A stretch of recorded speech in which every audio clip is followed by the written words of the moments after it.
You son of a bitch. This is a disaster. This is a disaster, Matt. It's a total disaster. I got the Cranberries playing. I'm incompetent. Welcome. Welcome to The Hang. The Hang, shut up and listen, buddy. Yeah. Shut up and listen. The Hang with Mike. I can't even remember my name. Mike Manson Waters and Matt Spice Lloyd. The Hang. The Hang. Are you regretting it already? Yeah. Yeah. I'll make sure I'm live. All right, we're live. We're good. It's The Hang with, I don't know. I can't make up my mind because you think about all the shows out there. They're all the Bob and Tom. They're, Joe and Schmo, this and that. And the only one I could think of that wasn't that is hot. It's beer and hot wings. Yeah, that one sticks out, man. So maybe you need something like The Hang. Two cocksuckers and a microphone. Two cocksuckers and a microphone. That's it, right there. As Drake would say. Well, I got the show. I was lying about not having anything. I got the show all planned out. Oh, so you can take it easy. First, we're going to talk about how cool we are. Okay. Then how great the show is. Yep. Then how much better our show is than any of the dog crap out there. That tracks. And then I'm going to read comments about how cool we are. Okay. And then we'll be done. Oh, well, this seems easy. Your headphones good? Your headphones good? I think so. Because Trace's headphones are like a madman. Like, so loud that you'd have to be insane. And there's only one other person that wore them like that. That was our old boss. Okay. You ever go and put his heads on? You're like, oh, my God. Oh, yeah. How does he do it? He's insane. And I'm losing my hearing rapidly, and I notice it because the headphone volume goes up and up and up. Up and up and up. Up and up and up. And then, I listen to music in the car, and everybody's like, turn it down. I'm like, it's not even loud. I got my earbuds. I got my old iPod. Remember when at the station? How many years ago? The scroller, like right? 15 years ago. I got and it still works, and it's good. I'm comfortable with my iPod. I'm a simple man. I love my iPod. I like ice cream. I like ice cream and iPods. But I'm thinking it's getting old, and the sounds, it's just not as loud. It can't get it as loud. I'm thinking, oh shit, it's not the iPod. It's my ears. From 30 years of listening to this stuff as real loud as I can. Do you, real quick, just a quick memory that popped up. You're talking about the old iPod, and you are talking, if I'm not wrong, about the one that has the little jog wheel. The jog wheel, yeah. Right, the little jog thing. Wheel. So love it. When the old engineer left the show, and we had to go on this search for these other engineers. There was one that worked there for a very brief period of time. Yeah. And none of the music and bits were coming on. And everybody's like, what's going on? And he couldn't figure out that it was just the volume that was down on the iPod. And we're like, oh, no, this is not going to be good for the... Was that the old guy? Yes. The older guy? Yes. He was like the worst one. Had some pretty good engineers. Yeah, David Rice was. He was great. It was great. Thomas was good. Great. He was good. Thomas was funny. Thomas was like just out of place in that place. Yeah. Like David Rice was out of place, but he could totally hang. David Rice, but Thomas was I remember we asked him one time going around. Bubba was talking to him. He didn't talk to him very often because Thomas didn't want to be on the air. And he's like, Thomas, I'm talking to him. He's like, so what? Working there in here at the BRN, what do you find to be the most surprising thing? And Thomas goes, he's dead. He goes, open drug use. I was like, yeah. Yeah. That would come as a bit of a surprise to a workplace. I can see that. It's mainly just weed. I mean, for the workers, I don't. That's what you think. Lord knows what the big boss was taking. There's all kinds of stuff floating around that building. Nobody offered me none. No. No, it was funny though. Yeah, for real. The iPod thing, when the engineer couldn't figure out the problem, was that the volume on the iPod was down. That was just such a mind blowing thing. But sometimes it is the simple things, and you I've done it in my own life. I'm sure on stuff where you try to look for this crazy fix, and then it's just that. It's just that. Yeah, and it's. We had one. I can't remember his name. Trace would know his name. The engineer, one of the last engineers we had. Oh, I can't. But he was like, he was working for free, and he only had a couple teeth. Oh no! But he was, he was like so weird, and that he was funny. Okay. You could make fun of him, and Bubba got rid of him. But it's like that guy was solid gold as far as entertainment. He was, everything he said was just bizarre. I don't understand why you get released like Raphael. You need somebody like Brent, Raphael, people that you can just rip on every day. Well, every day. Engineers are a fickle bunch too, though. They've got a weird. They're like the IT guys. There's a weird personality type you got to navigate. He's a little bit of something off with all those guys. So what? You don't like the hang? Is this not? No, let's see. I don't know. I don't mind the hang. Look, I came up with a logo and everything. I'm fine with the hang. I like the Content Factory as well. Maybe we change the name every week. Every week. That's a great way to build an audience, Matt. That is. Change your name every week so people have no idea who you are and where you are. Here, I sent you a brand new logo. I sent you. It was like a brand refresh, and I even sent you a show intro. And instead, I got a show intro. I got this '80s Guitar Hero. I didn't. Here we go. Oh, you can't just play it now. Oh, we can? I mean, you can now. No, all right, go ahead. I'm not going to play it. No, go ahead. Holy shit. Yeah. Here we go. You're listening to The Hang with Mike Manson Waters and Matt Spice Floyd. Oh, wait. Woo! Wait, you think it's done? I don't think so, buddy. No.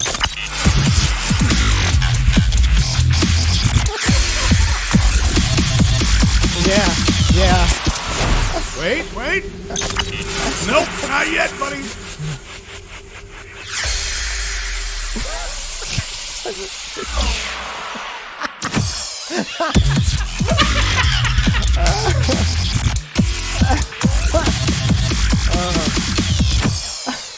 Yes. All right, now we're now we're good. That's our new intro.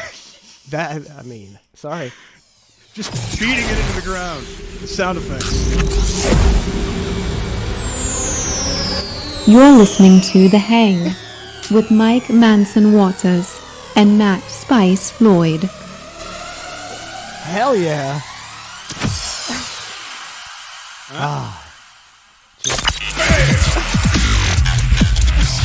That's a lot of hype. I like it. It's The Hang. A sonic adventure. That's what I'm looking for. Finally. You see, it's all coming together. It's all coming together. Brand refresh. We're unstoppable. We're unstoppable now. I actually do like that. I have all these sound effects on my Pro Tools, and I was like, let's go nuts here. Let's just go bonkers. Let's throw them all in there. The swooshes, the whoosh, the dubs, the rubs, all of it. Let's just go balls to the wall. Ned's Navy says the hang has legs. The hang has legs. Oh, I get it. I wonder if he meant that as a joke. I don't know. I don't know. Big Al. That was our last engineer. Big Al. Big Al. I don't know Big Al. You weren't there for Big No. Al. No, you missed a lot of stuff. I'm sure. You missed the dark days. You missed the dark days. I wouldn't say I missed. No, you didn't. You gotta. I would say that's my biggest regret is why the hell didn't I leave when you left? I don't know. You get it. It's a job. You make, you're making good money. Deluded myself. I was like, he'll always have a job. What a sucker I was. He'll always have a job. Be fine. Yeah. Well, how you doing, man? I'm doing great. I always do better when I go to our Cluster F Show YouTube page and read the comments. Okay, wait a second. I don't even know about these comments. I just commented on the YouTube video. What YouTube video? The one you uploaded of last week's show. Yeah. Because I saw people commented, and I was like, Did you comment in here? I did. Do I jump in this pool? Did you get lambasted? No. Nobody even replied to my comment. It's the exact opposite. People are like, hey, great show. I'm like, thanks so much for listening. And I thought maybe that starts a rapport of some way. No, nothing. I have found that when people comment on YouTube or places like that, they don't go back and check to see if you reply. Oh, so you don't get like a notification going, somebody posted I don't know, because nobody replies to me. Well, either way, I tried to jump in the comment pool, and it was very shallow. So it's very shallow. But yeah, I don't know what I don't know what this comment page is. This is from YouTube. But that's where on your YouTube channel? On my notifications. It notifies me of replies. So Okay. you just probably go to individual videos and look. This will give you all the comments. Okay, gotcha. Rylan Noloth says, "Awesome having you guys back on. Damn shame everything that happened. I'm currently going back through the first 3 years at Sirius. That radio was amazing. Then the wheels fell off." It was a 1,000-day run, and then all the wheels fell off. Then we get a lot of this. Just a Falcons just says fire. We get a lot of fire. I like the fire emojis. Short and sweet and to the point. David Burden says, "You two have been one of my favorite shows to listen to lately." Matt, you probably won't read this, but if you happen to and you want another Marshall Tucker Band song. I did read that, and I replied to it. Oh, okay. Oh, okay. And I actually appreciated him. Oh, no, he wants another. He said, if you want another song, check out the Bee Gees' Nights on Broadway, which is an excellent song. Have you ever, Okay, I listened to it because I go, good okay, I song. appreciate a guy's suggestion here. I'll see if it's even close to Marshall Tucker Band. Can't you see? I'm going to be a happy camper. totally different genre. Oh my God. When's the last time you listened to it? Probably a few months ago, because it's a great song. Okay. You Am know, I you- able to play I- a clip on here or no? Is that allowed? If not, Nah, you okay. know, they'll just flag you, mute you. Okay. It's a bunch of sorry, we can't play Nights on Broadway. Well, all I know is I'm digging the Bee Gees funk, dun. right? And then Homeboy's Barry Gibb or whatever, his voice pops in at like 20 We are. I couldn't even take it seriously after that because it's just out of nowhere. And And I think at the end, That's it. They're just going off. Barry, I think, is the guy, the guy with the beard. Barry Gibb, he's the right? lead. Yeah. He's the main singer, and he's just going. "Ah!" You know, what I mean, like it's ungodly. It's fantastic because it's on my iPod, so I'd hear it like frequently. all right, I'll give it another shot, but I couldn't make it past that. Oh no, it's like fantastic. the minute of the song. It was You got to listen to it all the way through and just listen to the caterwauling, like the shrieking, the falsetto shrieking. I've never heard the word caterwauling. It's a good word. That is a good word. That's just screaming. Just falsetto screaming. Gotcha. Yeah, so I tried to reply to some of these comments. I mean, nobody's going to come back. To you. No. Nobody said anything back. Terrestrial Max says, "I listen on Twitch and I listen to these too. Thanks for the badass content." Dustin Gavin says, "Right into Kenny G. This is awesome." Remember we did the long note last That's year? right. Circular breathing. Jeremiah Brown says, "Great show." Tater Tot, which is I always go to Tater Tot to make sure that we're doing all right. Oh, is he quality control? No idea. These are the shows I've waited over 10 years for. It's nice to get answers to some burning questions about back in the day. Fuck the haters. You guys sound great. Fire emoji. I've been waiting with bated breath for this show all week. You guys straight fire. Okay, Another I could fire go, emoji? I could go. Look, I Right. could go on and on and on and Well, on. This shit very is popular. This shit is hilarious. Glad you guys are back. Show is gaining traction. Keep it up, guys. These shows on YouTube take time. Good advice. It is sound advice. But it's nice to get a little ego boost. It's nice when when people you put something up and nobody responds. It's kind of like we get great response. Well, it's even better, and I was talking to you briefly about it. I was listening to some other podcasts because I haven't really listened to much of. I've got my select list of things that I listen to podcast-wise and stuff. I ventured out. I dove in headfirst on a couple other podcasts. Please tell me. It was just bad. There's no real story to tell. It's just bad. And one of them was like a foodie show, and it was like 30 minutes long. And I'm like, okay, let's see what this foodie has to say. People love food.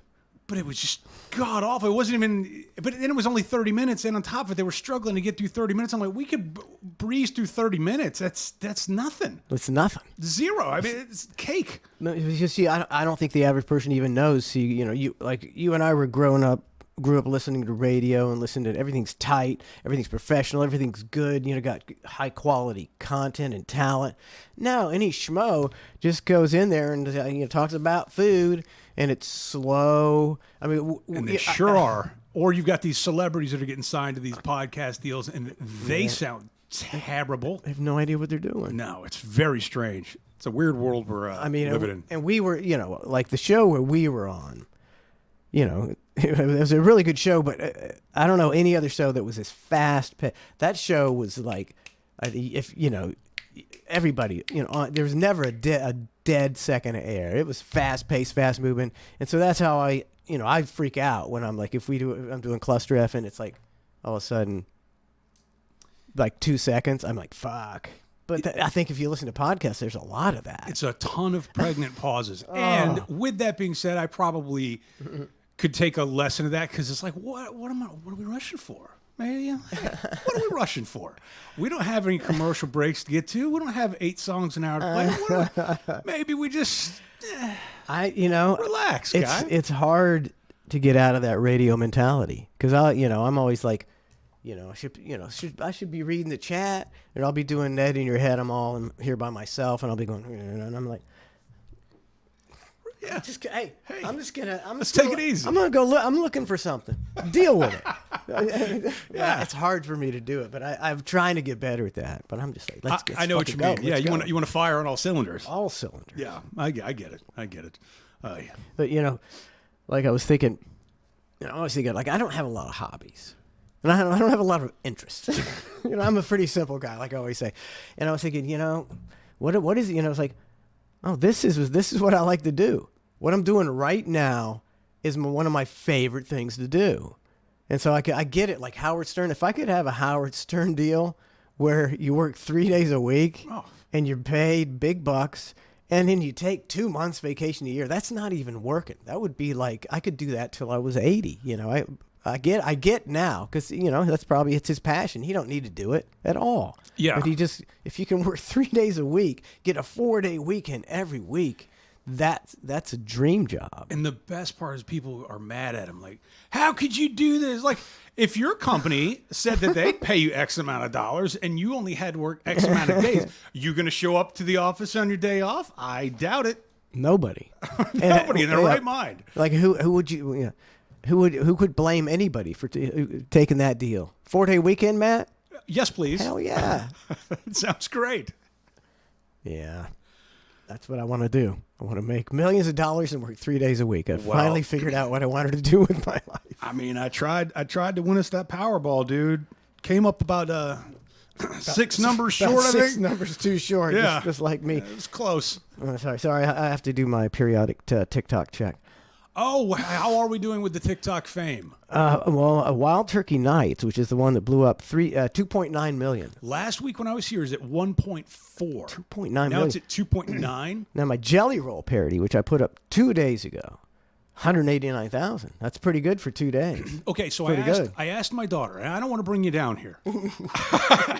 But go ahead, bring me down. No, it's not a shit sandwich. Like, Mike, you're doing great. However, I'm not going to be able to make any money off of it. no, I don't know how that works. But I asked her, I said, is that good? And she was like, yeah, that's really good. She goes, but how many likes does it have? And I go, I don't know. I said, is that important? She goes, yes, the likes are the important part. 488,000 likes. Oh, I thought you were going to say 488. That's the shit. So, Mike, I've got some bad news. That's not that great. 488,000. That's a 500,000 likes. That's got to be pretty good. Ask her that. Say, how about 500,000 likes? Yeah. How about this, sweetie? Huh? And how about this ratio? 38,000 followers following 4. Nice. Some guy said, follow me back. I went, okay. You're a tough one to get a hold of. That's okay. So yeah, last time it was 1.4 million, and you had 16,000 followers as of a week ago. So now you've doubled your following and doubled your views. That's great. You know. I think. I don't know. I think it's great. I don't know. You know who followed me? No. Jelly Roll. No. Follow me. From Jelly. his private Twitter account. That's terrific. I don't know what I'm doing with that, but that's the most famous person that's ever followed me. That's when you do another parody of him. And does he have more songs? Which one did you do? Need a Favor. Yeah, he's got more songs. Yeah, he's got a catalog. Got a catalog. Yeah, you can find something. Okay, I'll find anything. Or just write him a personal poem. I need a message. You see, because now I can. So I followed him. He follows me. I could actually DM and he'll see it. Yeah, you can slide in there. I can slide into Jelly Roll's DMs, like I've always wanted to. Have you seen his wife? No. She is. Donna was commenting on it. I'm saying that she's like, I don't know, something like she's really all about being Jelly Roll's wife, Well, I don't. getting in the limelight. Well, I don't know anything about that aspect, but I mean, she is a busty, blonde, bombshell-looking chick, right? And she also has her podcast and all this stuff. But And if you've seen Jelly Roll, he's not the kind of guy you picture with the blonde bombshell. right, but in every video I've seen, like it looks like true love. I will say that. But on top of it, she used to, and he's got no problem about talking about this, but she used to be a hooker in Vegas. So she was actually like a paid True- hooker. It's definitely true love. And now it's true love. And I'm like, oh, look at that. They found each other. Jelly Roll fell for a hooker, a Vegas hooker. He's going to be getting paid. He's doing well. He's doing Very well. Let's talk nothing but good things about Jelly Roll I've because never you're following said him. I've never he's said a following bad you. word about Jelly Roll And Jelly Roll's wife. or his wife. Never ever. She's a smoke show. So I'm gonna be I'll be DMing. I'll be sliding into Jelly Roll's DMs and You'd be like, hey, how about a remix, buddy? How about a Jelly Roll Ned remix? where's my B-side? Can I we get see- a collab? I did see a lot of people in the comments were at Jelly Rollin'. My parody, so maybe That's you've terrific. seen it. So it does, and it's like, see, I know the deal. The world is full of people who are like, I went viral. I had 16 million views on my video. They didn't get dick out of it, but they're 15 minutes of fame and nothing. But you know what? I'm just gonna enjoy this and enjoy, that I'm putting up a video and in like a couple hours it gets 10,000 views. I'm just enjoying it. I doubt anything will ever come from it. But if I could just reach these 38,000 followers, that ain't bad, man. I agree. I think, yeah. I mean, see, I finally got a guy at I can't get into my account. So I got all this, and I can't get into my account. So I got this guy. I got this guy on TikTok who's working on it. But like, we can go, next week we can go live on both Twitch and TikTok simultaneously and see see if any of these 38,000 people tune in. I think that would be yeah. I mean, Let's definitely do that. why not? Yeah, why not? It's like, because you're not supposed to like stream, certain platforms are like, you can't stream at the same time on multiple. But then I read Twitch doesn't really enforce it, and Okay. they're backing off. They don't even care if so it's like, well, might as well Cluster F going on TikTok. This show go on TikTok. Ned's gonna go on TikTok. While I'm doing Twitch, because it's no skin off my back. Yeah, it's just another button to Just push, an- I'd imagine. And then it's another 12 people listening. Awesome. Yes. But I'm having fun with it, And look, I hate TikTok. I'm on it. I hate TikTok. It's like Twitch. Twitch is owned by Bezos, so I'm always like, when I start trashing Bezos, I'm like, I better shut the fuck up. Yeah, you never know. But TikTok is ruining America. But hey, I got 488,000 likes. Yeah, I don't have Gotta it. do what you Just- gotta do. I know. I can't bring myself to download it. Just like I don't have Snapchat either. I put my cap on my social of going. I can't. Yeah, that's probably for the best. Yeah, I can't manage another thing, and I don't even want to manage what I have now. Right? I just want to use my burner account, look at my news stories, and move on. Yeah, So yeah, adding lot of another work. one is not in the cards for me. it's too much. I mean, because I don't do it. I don't know if I would touch social media. Like, I would look on Twitter just to see what's going on, but I wouldn't be commenting and uploading and going to all. I just do it because I have to. Yeah, it's one of those things. Well, Elon came out with the talking about he's going to start charging people $1 annually to use Twitter. And ordinarily, I'm not a fan of paying for any of these things, but Yeah. I can see where that model's probably going to go somewhere in the future, right? But I'm thinking, okay, am I going to pay $1 to use Twitter a year? Is that going to be me? Am I going to be the guy that pays $1? And the answer is yes. I would absolutely pay $1 to be able to use Twitter or interact and all this stuff, just because there's so much interesting perspectives on there sometimes. And I'm going, that's well worth the $1. I'll take that in a heartbeat over not having access to it or being able to see certain things. And then only having access to like CNN, Fox News, or MSNBC, like what a shithole that would be, right? No true alternative media sources with up-to-date information coming at you at light speed, real updates, real talk. I'd pay $1 for Twitter. Look how America X. is now, and imagine it without Twitter. I mean, right now we're so divided, and there's no real truth. At least at Twitter, you can try to find some true stuff. And at least they've got some community notes that tell you when somebody's full of shit. Correct. If you're really totally full of shit, you're probably going to get some community notes to say this guy's full of shit, and here's the examples of why. Yes. Which I like that. I took a picture. I don't know if you wanted to get into something else, but No. while we're on this topic, so one of the interesting things I saw on Twitter the other day was this thing that says, "What if Hugh Hefner was CIA?" I didn't read that, but I saw it.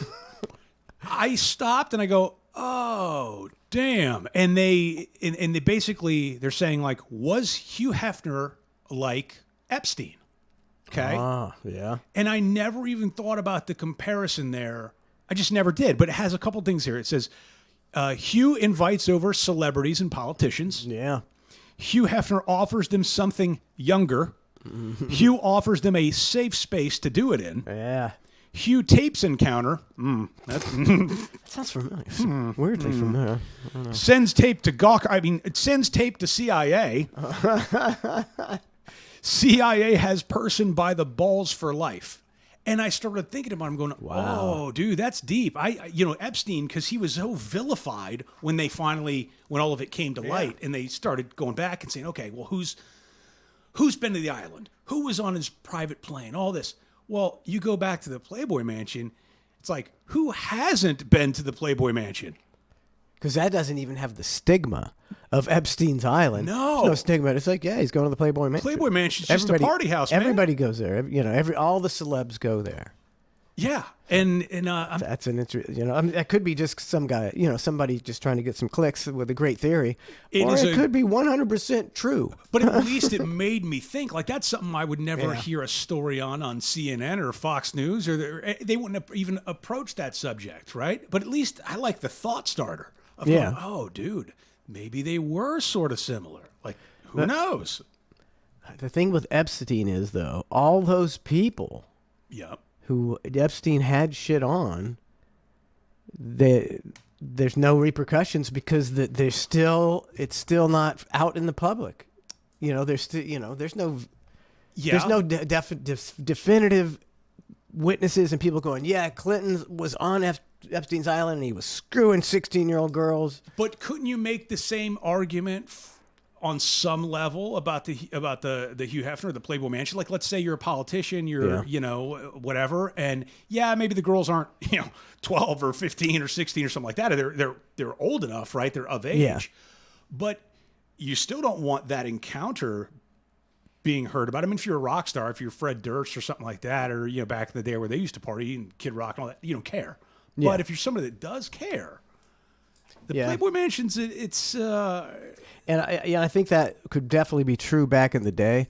Right in the modern era, I don't think it matters. If you're like Trump, okay, he had sex with a porn star, and nobody cared. Nobody cares. As long as it's of age, nobody's going to care anymore. The cat's out of the bag. Yeah. There's no morality anymore. Nobody cares about whether some guy politician like JFK was banging everybody, and the press kept it under wraps for him. But now he could be doing it out in the open, and people go, it's JFK. That's JFK. My wife went to the Playboy Mansion because she did Playboy, back in the day. It's not something that, it's a secret or anything like that, but it's not something we like hinge our conversations on either, right? Like it's a thing, in, whatever. But she got invited to go to the Playboy Mansion. It's about, I don't know, probably 12 years ago. Yeah. Something like that. And she's like, hey, do you want to go with me? And I was like, no, I have no interest in going to the Playboy Mansion. She's like, are you serious? I'm like, yeah. I mean, I just don't have an interest in going. So she had her and a friend went out there, and, they went to this, it was like imagine it's like an 80s rock star party thing they had going on. And some guy was creeping on her, and they've got these almost like hallways, and then there's like secret rooms, right? Like these doors just swing open, and all of a sudden there's just like a bed and mirrors and all this stuff. It's a rape fest. Yeah, God knows what's going on. But so some guy was really shooting his shot on her, and that doesn't sound good at all, man. that's fair. I mean, I would have gone out with my wife to make sure some guy didn't shoot a shot on her. He was hitting on. Well, I don't. Yeah, what no. am I going to do? But No, I got you. so she's kind of like uncomfortable or whatever as he's keep talking to her, and out of nowhere she gets saved by the one and only Kip fucking Winger. Kip Winger. Kip Winger was like, "Are you okay, sweetheart? Come with me. I'll take care of you." And Kip And he Wing- flashed that smile Yeah, with the pearly whites. Yeah, Does he still have the hair? I don't know, but yeah, I believe Kip Winger Wow. made and brought her to like his table, and I think I don't know if his wife was there, but he was with a couple people that were friendly and nice and decent, you know. And I'm going, Kip Winger wasn't interested in her because she wasn't 17. oh, See? hey, See? She was a little long in the tooth for Kip long in the tooth. when she hit over 18. But it's a weird thing to It's hear. good that warms my heart to know that Kip Winger's a good guy. I agree. I was like, at least Kip Winger's not an asshole. He's that sexy and he's a good guy. Damn. I know. He's a keeper. I mean, I did look him up after that because she's like, this guy, I don't know. His name was like Kip or something. I'm like, Kip Winger? It's a great name too. It is a great Kip name. Winger. Yeah. A great name. So, I mean, yeah. I don't know if he had any other hits other than She's Only 17. Only thing I knew Winger from. The only one, it was a one-hit wonder. Okay, I didn't even know they sang that song until just now. The only Winger reference I have is Beavis and Butthead, and one of the two used to wear just a Winger shirt. That's the only thing I really know Winger from. She's only 17. That's a great song. Great song. I mean, you can't do that song now. No, isn't it crazy? Kip Winger would have been canceled. You got Ringo Starr back in. She's 16. She's beautiful and she's mine, all mine, all mine. That's Ringo Starr. Who's he? Benny Mardones, Into the Night. She's just 16 years old. Leave her alone, they said. And I said, no, I'm going to rape this 16-year-old. That's how it used to be. All them songs were like totally cool with with the grown rock stars going out with 16-year-olds. A lot of creeper hits. I always wonder how much Donna's always going. She's like, I bet those rock stars are all banging underage girls because who's checking IDs when they bring the girls on the tour bus? I don't know. A lot of they're not checking IDs. It's true. She says she's 18. I think now it's probably a little different Probably a little less. because you've got everybody filming everything. Like if you're Trust a me, girl, we both know well about that. yeah. But I mean, real talk. If there's a tour bus and you've got a couple girls getting on there, or whatever, chances are all of them are going to pull out their cell phone at some point in time and snap a picture, do a tweet, something that's going to blow this band in and get him in trouble in no time. So Yeah. Have you seen the baseball player? What's the Dodger? Who the one who just he finally got to tell his story. I can't ever remember his name, but there's the picture. Of, the girl's got she's got the phone. He's sleeping with a sleeping mask on. And she's like going, "Yeah, I got this guy. Yep. I got this guy, and I'm gonna go home and punch myself in the eye a bunch of times." Yep. And took him 2 years to where he could get past it and tell his own story. And it'll still never be the same. And I mean, I don't. Yeah, is like somebody gonna pick him up? It's like he's branded like a violent rapist. Yep. And nobody pays attention to the rebuttal or the way they call it, the retraction. Yeah. The retraction's small. Now you're talking about a little bit about Twitter, and I was on Twitter earlier, and I was gonna post something. I thought it was a really great line, but I didn't because I thought I don't know if you could do this. Yeah, I think you can because so it's a picture. And it's like a guy in the Gaza Strip. Okay. And he's got bags of allegedly his infant's body parts. Bags of them. Yeah, because he got blown up. Okay. Allegedly by Israel. And so then he's it shows him then he walks into that. And I wanted to put on fake news. He's delivering Uber Eats. But I didn't know if I should, and I didn't. Usually, because I do things and I regret them. I'm like, I'm not going to regret this one. I'm just not going to do it. Seemed like a great line, though. Yeah, it is a. It's a walking in with a bag. Yeah. I thought maybe discretion might have been the better time, the better one of those. It's a tough call. Again, I don't know if I want to get involved in a holy war. I've come to the determination that all governments are liars and all terrorist groups are liars. So I don't have a side, and I don't care, and I'm not gonna pick a side. It's been it's been a week since we sat here and talked about that as it was unfolding last week. Yep. My perspective a week later is the same as it was last week. There's still a lot to unpack here, and I don't know. I'm not any. I'm not saying my opinion. That's you know what I mean. Like that's it's where I'm not at. it's not even worth it. Plus, Just not digging in.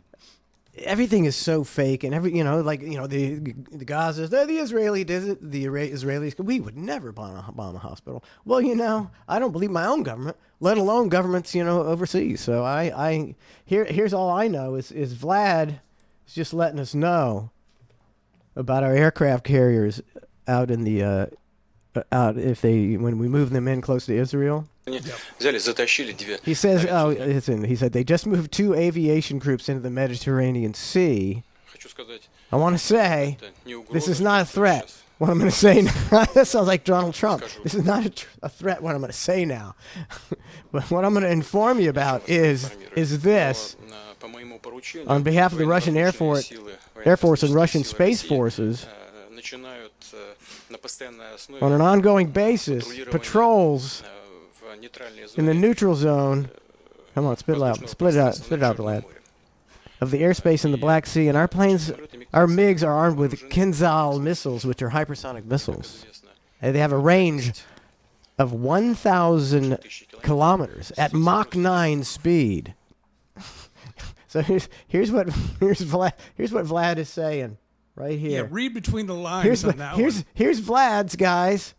Here's our aircraft carriers. He says we can reach you. Lickety split. And at Mach 9, I think everything's fake. Like aircraft, I read this like 10 years ago. Aircraft carriers, excuse me, are no longer really legitimate. They're all sitting ducks. There's no way that an aircraft carrier can stop a Mach 9 missile from coming 1,000 kilometers away and hitting it. I don't think, because it's so fast. I mean, it's true. I would think that's a fair point. And I also, I look at Vlad and I go, I like the fact that he qualified his statement. He's like, look, this isn't a threat, man. So none of y'all spin my shit, okay? Yeah. Don't try to spin my words. I'm letting you guys know this is not a threat. But, However, here's what's going on. Because so oftentimes they'll just chop that soundbite down and go, Putin just threatened to hit us with Mach 9. Yeah, and so we better strike first. Yeah. So I like the fact that he qualified and said, hey, it's not a threat here.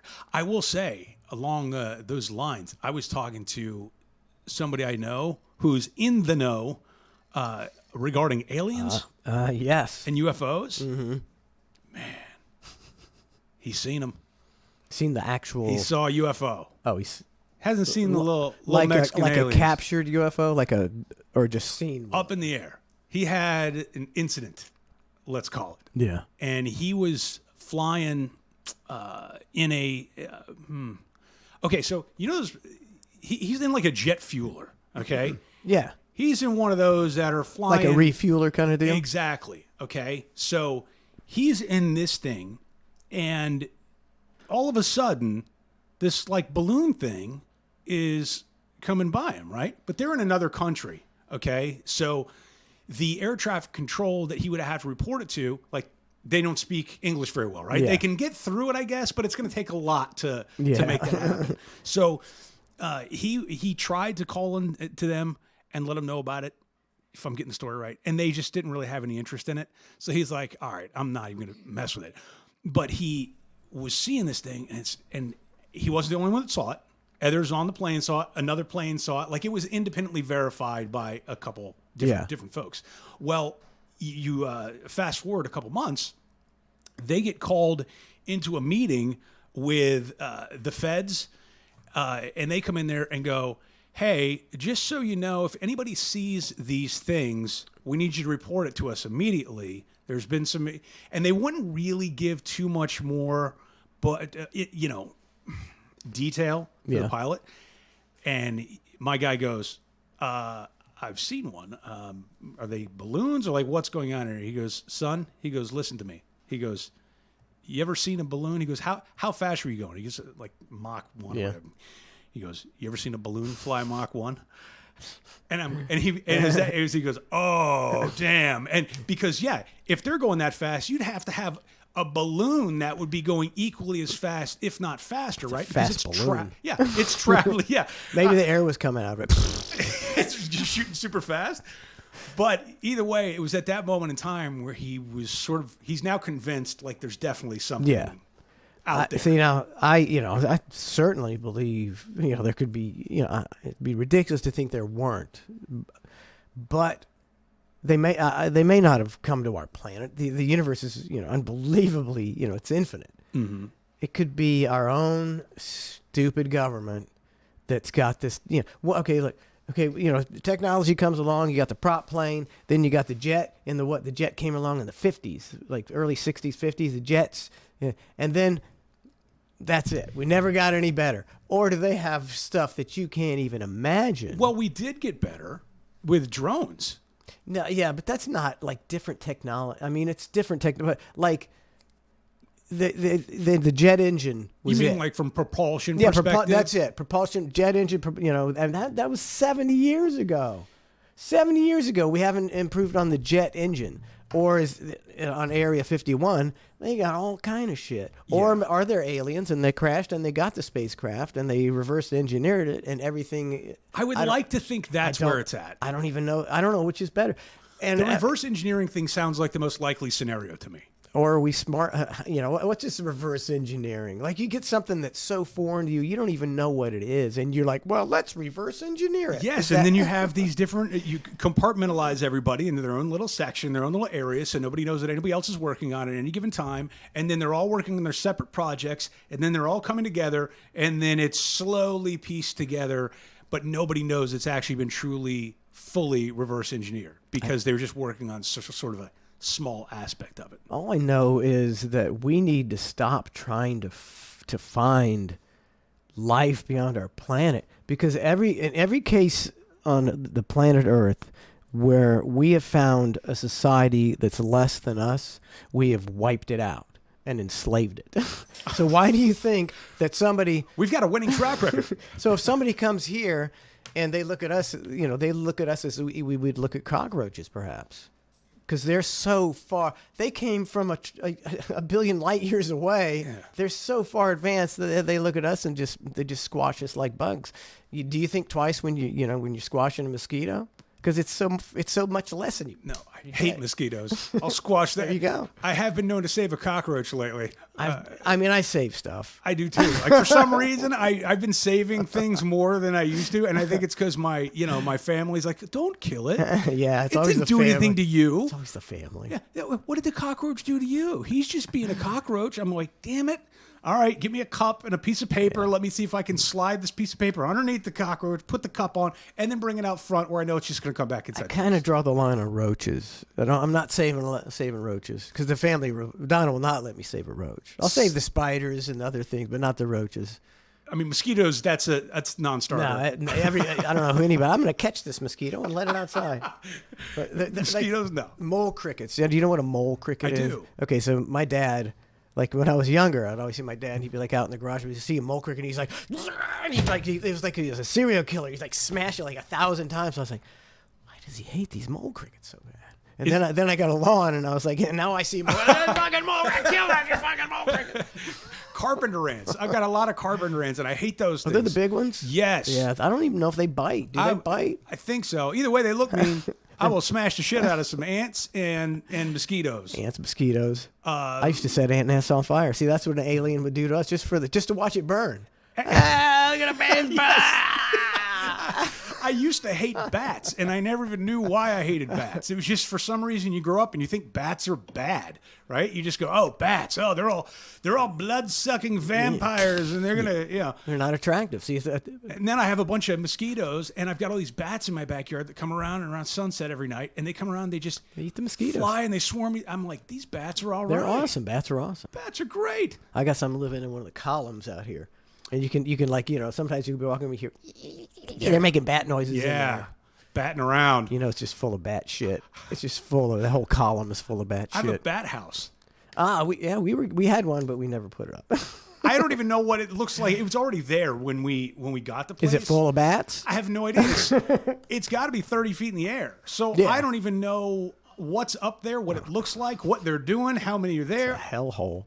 It's It's the bad debauchery going on. Section 8 bat house. It's horrible. Bats. Bats are cool, man. You know what though? I used to like throw like a little tiny object and throw them up because the bats will think that it's a mosquito, and then they'll go, "No, it ain't a mosquito." Oh, you're teasing 'em. throwing up rocks and they're going, "Fuck." Teasing 'em. and then they attack me. Well, and then we were talking about the us being, just creatures on Earth here or whatever. I don't understand. I don't think we as society understand 80% of what's going on underneath our feet. I don't think so. Like in the ocean, you ever seen those videos of those crazy ass fish and creatures there drudging up down by the trench that is so deep, and they are the freakiest looking alien life forms ever.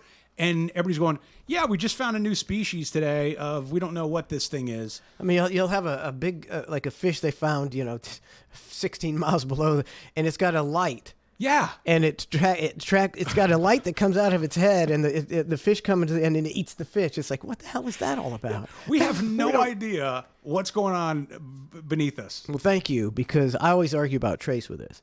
I'm always like, why are we trying to go to a completely inhospitable planet that is like more desolate and barren and worse to live on than any place on Earth when we don't even know what's in our own ocean? Like the guys in the submersible, we couldn't, if they were alive, they weren't alive, but we couldn't even save them. We can't even go down that deep. But let's go to Mars, a year away.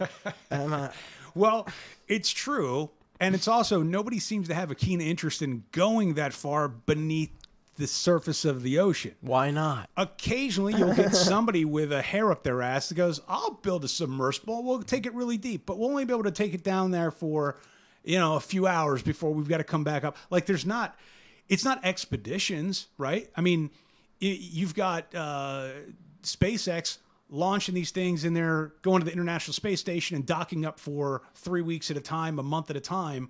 The most we're getting underneath the ocean is what, like maybe a day, maybe 12 hours, something a few like hours, that. yeah. And then the expedition's over. Now, what's under there? I have no idea. But wouldn't it be cool to find out? I mean, there's no way. Like, because you could make the same argument and go, oh, there's nothing down there. Well, what the hell's up there? Like, we don't know what's in space, but we're sure as hell keen on finding out. But we're just not as keen on finding out. Why about and the why ocean. not? Why not?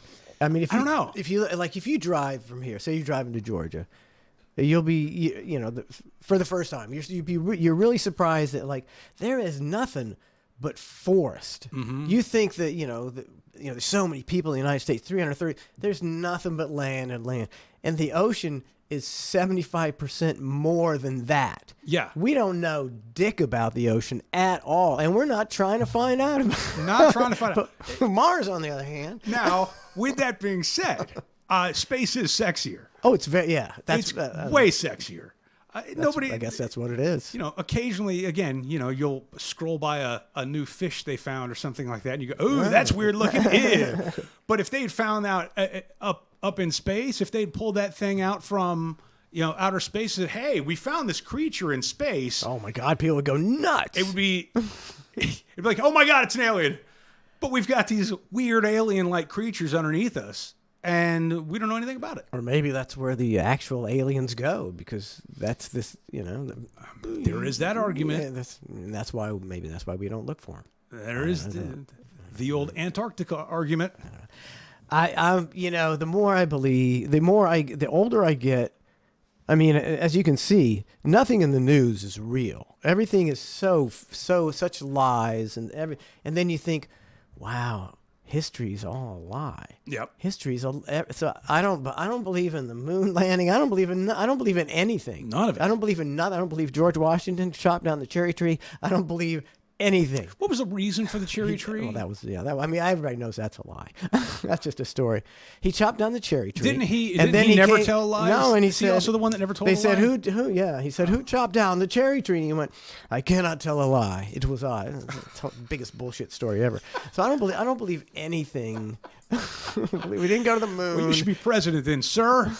There's no space station.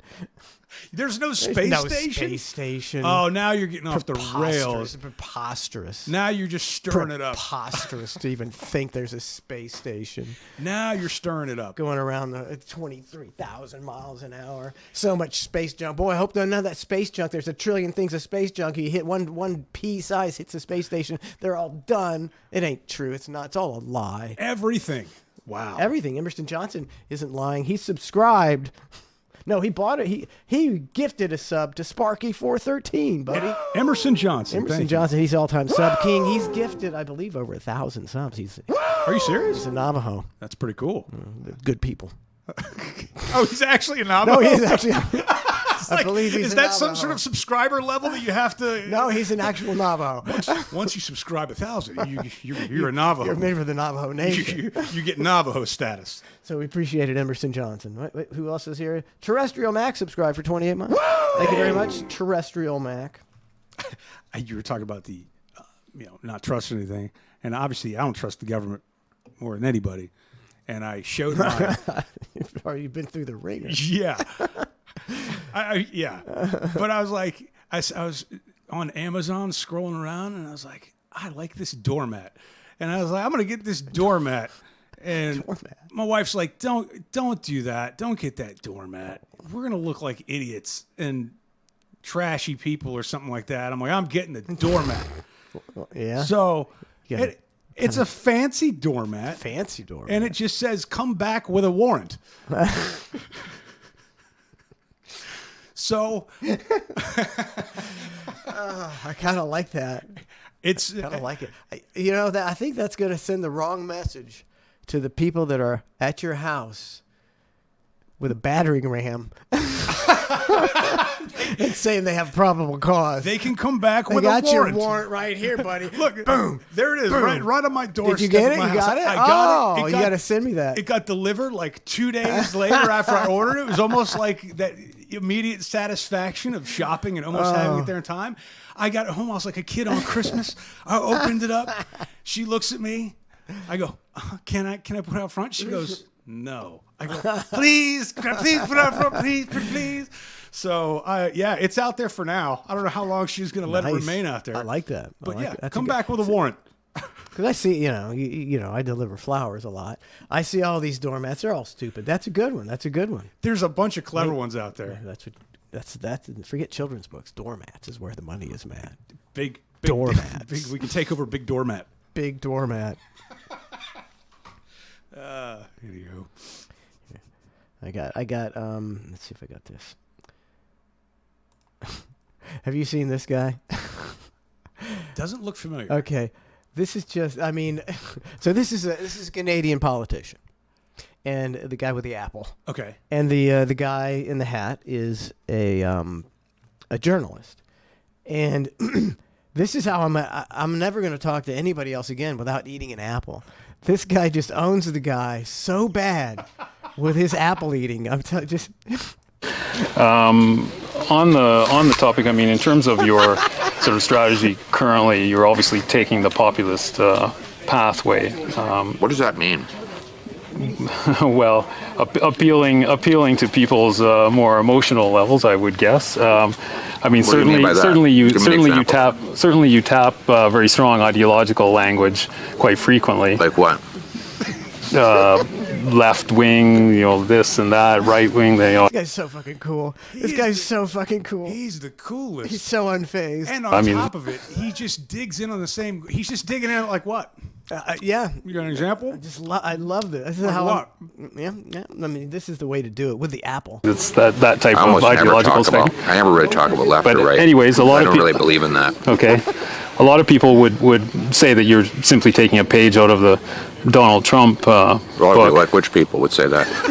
Well, I'm sure. Digging Which in, people would say that. bite of the apple, and then just cool guying the shit out of this guy.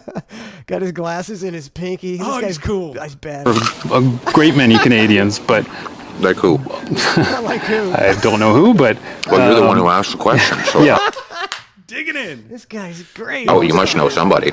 Okay, I'm sure there's some out there, but anyways, the point of this question is, I mean, why should Canadians trust you with their vote, given, you know, not just the sort of ideological inclination in terms of taking the page out of Donald Trump's book, but What are you also talking about? What page? What page? Can you give me Okay. a page? Give me the Can you give me the page? Yeah, give me the page. Give me What the page. Like what? You keep in saying terms that. of turning things quite dramatically in terms of Trudeau and the left wing and all of this. I mean, you make quite a, you know, it's quite a play that you make on it. So I'm I'm not just sure. wondering. I don't know what your question Okay, is. then forget that. Why should Canadians trust you with their vote? Common sense. Okay. Common sense for a change. We're going to make common sense common in this country. We don't have any common sense in the current government. You know, the guy prints $600 billion, grows our money supply by 32% in 3 years. That's growing the money 8 times faster than the economy. No wonder we have the worst inflation in 4 decades. I'm going to cap spending, cut waste, so that we can balance the budget and bring down inflation and interest rates. You'll want to be able to pay your mortgage again? You want to be able to afford rent? Then you have to vote for Pierre Poilievre, because I'm the only one with a common sense plan that will bring back the buying power of your paycheck. I mean, this guy. Heads held high. I believe him. I want a T-shirt with just this image right here on it, with this right there. Crunch. Right there. The Look crunch at that. of the Look at app. that. The crunch. On the topic, I mean, in terms. You can hear it. I mean, That is a crispy red apple. the crunch. The crunch. On the topic, I mean, Oh man, I'm getting hungry watching that apple bite. I mean, that guy's cool. I don't, you know, I'm sure he's a crook. He's a politician, but hey, man, I'm voting for him anyway because he's cool. He made it look good. He made it look real good. There is something to be said for about when people are eating on the phone while you're talking to them. Oh, It seems, no. but they do that. And for some reason, it's almost like I'm cooler than you. Yeah. I got what? Yeah. Yep. Mm-hmm. What are you saying? Mm-hmm. Yeah. We can do that. Yeah. What time you want to meet up? Pretty fucking cool. It is. I mean, I'm gonna start that. I'm gonna It's start a cool eating guy it. move. I'm gonna just cool guy people. I played my whole career wrong. You know, hey, I'm a nice guy. What, you think I'm talented? Well, thank you. I'm not. I'm the cool. You need to carry. You need to carry around an apple, and then when they go, Manson, oh, I love your work. Thanks. It's nice. Some would say that you're, a talented guy. Who are these people? Just people. You keep saying that. Yeah, but some people. There's a few people out there that would say you're talented. I appreciate that guy. I like that guy. A hype train. The keys A to hype, getting- We're on a level 2 Oh. hype train. How did this even happen? Is that good? It's good. It's good for business. It's good for business, Matthew. Good for business. All right. I mean, I was getting ready to take a break. So it's almost time to take a break. So wait, is the hype train? Do you have music for that, or should we play the new show intro for the hype train? Now, what you tell me? I got some music for the hype train. Okay. I'm gonna hit that right now. You piece of shit! We've completed a level a level 2 Great Friday, you motherfucker! level 2 hype train completed. Yeah! What do we got here? We got English, motherfucker! Trace's sharpened flat skates. Just subscribe for 35 months. Fucking fuck out! We got Ink Spike subscribe for 51 months. That's about as deep as you can get, God damn it. Long Dong Silverfish making an appearance. Hope business is well, Long Dong Silverfish. Brent's Nevada Landede. That's a good name right there. Brent's Nevada Landede, 47 months. Hogue 670 subscribe for 42 months. I think the hype train go away already. The quickest go. Oh no! Hype train disappeared. I don't know what happened. Oh man, I was gonna make myself a drink while you're doing this hype train. I think thing. I didn't notice the hype train until it was already over. Oh no! But hey, appreciate all the subs, everybody. We appreciate it, and it's the hang. I think the hang. I think I should look up a. I'm gonna look up a what? No, I'm not.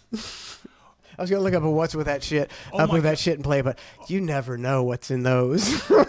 Dude, It could get me banned. It could get me banned. The Ned's Navy song that you played last week, in the Navy, and I listened back to it. It is so filthy and hilarious. Like I was just cracking up. You had this one line in there, and I could not stop laughing. I'd say, "He'll fuck you in the armpit." And for some reason, the visual of that, I was just like, of all the things you said, just out of nowhere, He'll just fuck like, you "He'll in fuck you in your armpit." You'll be a fucking piece of shit. Yeah, there's so it's so bad. I'm, like the Ned character was perfect for me because I may come off as the nicest guy in the world, I guess. Yeah. But oh God, yeah.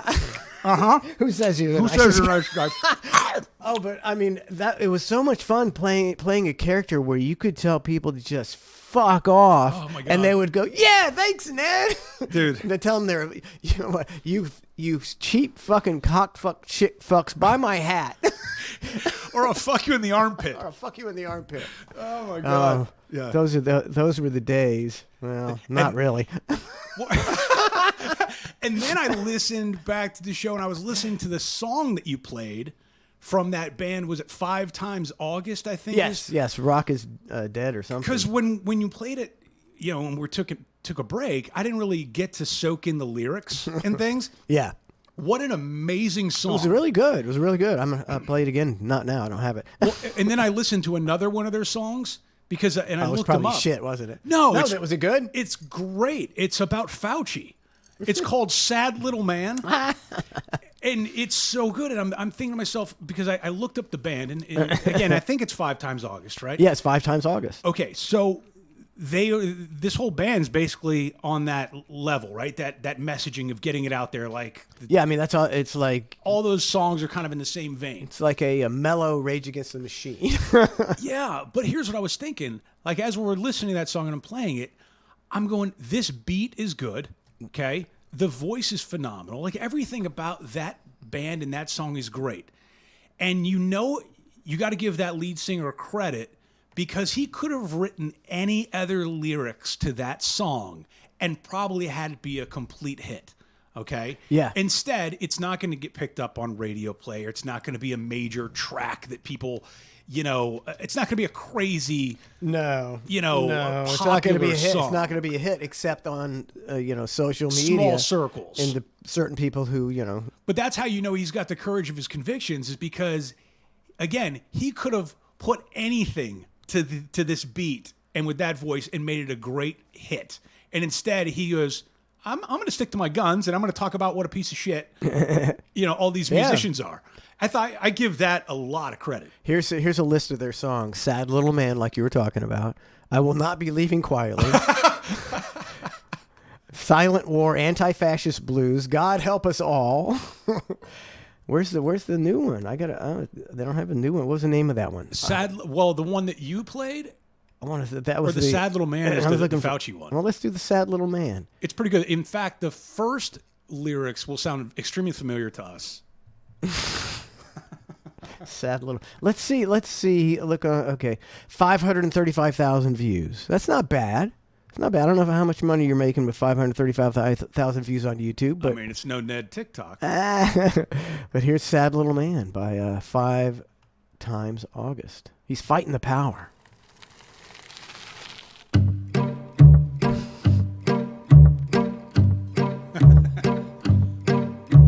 Sad little man sitting deep in a lie. He's dead in his soul, but he'll keep I see what you mean now. It's relatable on a whole nother level for Mike and Matt here on The Hang.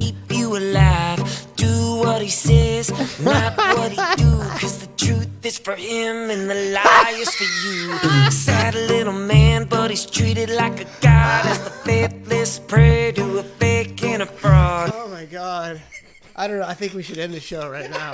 I can't. I mean, I gotta contact this guy. Say, did you get this from listening to our show? Worship the man, pledge to his word. One shot, two shot, now you get a third. And so this is a Fauci song. We're going to take a little break here, and we'll be right back with more of The Hang. Sad little man, you better run now while you know you can. Sad little man, you don't fool me, you sad little man. Sad little man, gonna trap you like a dog, put your head in a net while they eat you raw. Don't ask why, just comply, 'cause fear is the drug that the doc prescribed. Sad little man, you can watch him on the news, preaching to his choir while they learn the rules. Some feel safe and some feel healed, but they'll all hold his hand as he makes the kill. Sad little man, you better run now while you know you can. Sad little man, you don't fool me, you sad little man. Sad little man, and he wants your kids. Some might live while the rest get sick. So put him to the test and listen for the yell. When the truth comes out, he's gonna burn in hell. Sad little man, you better run now while you know you can. Sad little man, you don't fool me, you sad little man. You can't fool me, you sad little man.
Yo, what's up, man?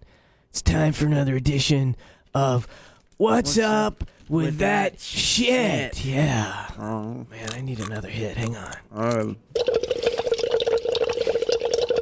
The show where we, like, you know, look at stuff and talk about it. We analyze stuff. Yeah, man, we just kind of hang out, get high. Too late. and do stuff. I am so fucked up. Turn on the TV, dude. Turn on the TV. In 1972, a crack commando unit was sent to prison by a military court for a crime they didn't commit. These men promptly escaped from a maximum security stockade to the Los Angeles Tell me underground. this is not what Today, I think still this wanted is. by the government, they survive as soldiers of fortune. The A-Team. If no one else can help, and if you can find What's maybe up you with can that hire shit? the A-Team. This is my favorite show ever. That's bullshit, man. No way. The A-Team is bullshit. This show kicks ass. No, turn that shit off. Had Face Man. Oh, man. Like those bunch of jokers could pull off anything, man. Okay, we got a national emergency on our hands, man. Should we call the FBI? The CIA? The Navy SEALs? Man. Oh. Let's call that old white guy. And that fucking black dude with the mohawk. And that crazy dude, yeah, the guy that's insane. Murder! Yeah, that's who we need. Together, they are separate. Wait, apart, they are separate. Together. They're assholes, man. For the asshole team. Oh, man, like, you know, like if you're sending a mission to China to recover a stolen nuclear warhead, I think a big black guy with a mohawk and 12 pounds of gold chains is the way to go, man. That's not suspicious at all. No, very inconspicuous. Oh, big black man. I pity the fool has to go to China with Mr. T. I'm telling you right now. I pity the fool. Remember he had a cereal? You ever eat Mr. T cereal? I pity the fool who ate that cereal. Was it shaped like a black man? It was shaped as little T's. Little mohawks. I had like Cracker Jack box. And you could find a little prize in the middle. It was a big gold nugget. You could piece them together, man. Make a gold chain. It was sweet. I'm gonna be like the old white guy and go smuggle in some illegal Cuban cigars. Smoke them. But I'm gonna unroll them and fill them with pot. Who was that other dude on there? The good-looking dude. Face. Face man. What do they call him? Face. Face man. That guy was... He was suave. He was fucking Hardy Boys looking dude, man. He was a pimp, but every time he went to go pick up a lady, he had to pick her up in that big fucking black van, man. That's not cool. Oh. You gotta take her in the back of the van to get your groove on. She's tripping over your guns and your missiles, and the old white guy's trying to get it up. He's in one of those fucking lame disguises, man. The little Charlie Chaplin disguise, the mustache and the big nose. He was a master of disguise. People walking around, what's up with that old white guy with a wig on, man? Who is that guy? I don't know, but he's with a big black guy in a mohawk. They were on the B team. Mr. T's back there checking off. Heated face. What's up with that shit? I pity the poor fool who fucks in front of me. Murdoch's going insane. Trying to biting her nipples off. Oh, Face, you're so sexy. Give it to me. No, baby. Come on, hit it, Face. Smack the bitch up. Who is that back there? That's my brother. My brother?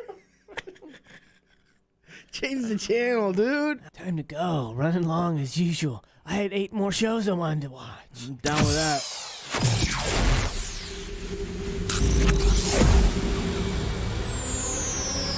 You're listening to The Hang with Mike Manson Waters and Matt Spice Floyd.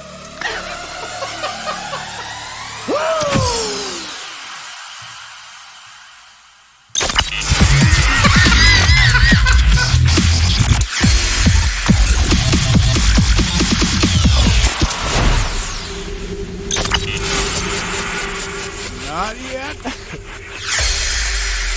Not yet. Not even close.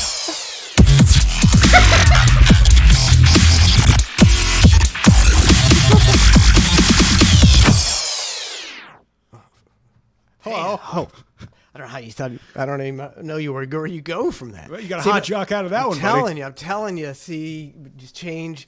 You know, we'll have to change. Not the hang. We just got to be the hype. You ever seen the Masked Singer? Unfortunately, I'm talking about the biggest, huge, steaming pile of dog crap ever. But it's the hype, you know, and it's the promos. Judges. Oh, yeah. What? Oh, is that Howard Stern under there?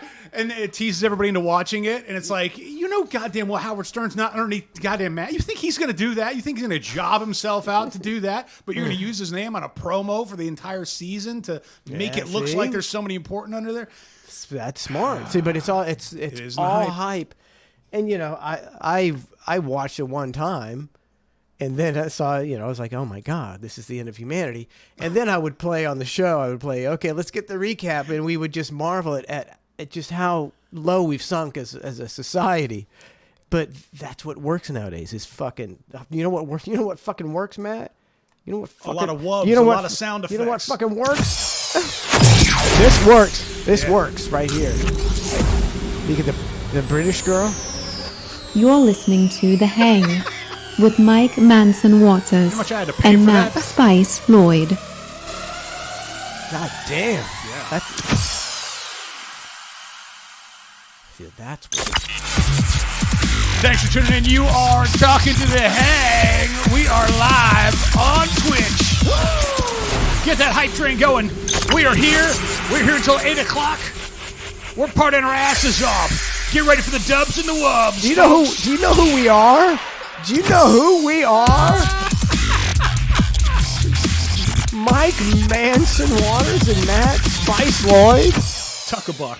Fucking talk about pedigree. We got papers. We got our papers. Yes. We worked for Howard Stern. That's right. We were from above the Love Sponge. Yeah. We worked. I know you know, but you can't. You got. I know. That's a fucking feather. I get it. You know, it's a feather in the cap. You know, the other day I was thinking, and I was doing the Ned show, and I was putting myself over like I always do. Sure. But then I was like, what? This is all true. And I was like, you know what? Without Ned, none of that would have ever happened. Because that show blew.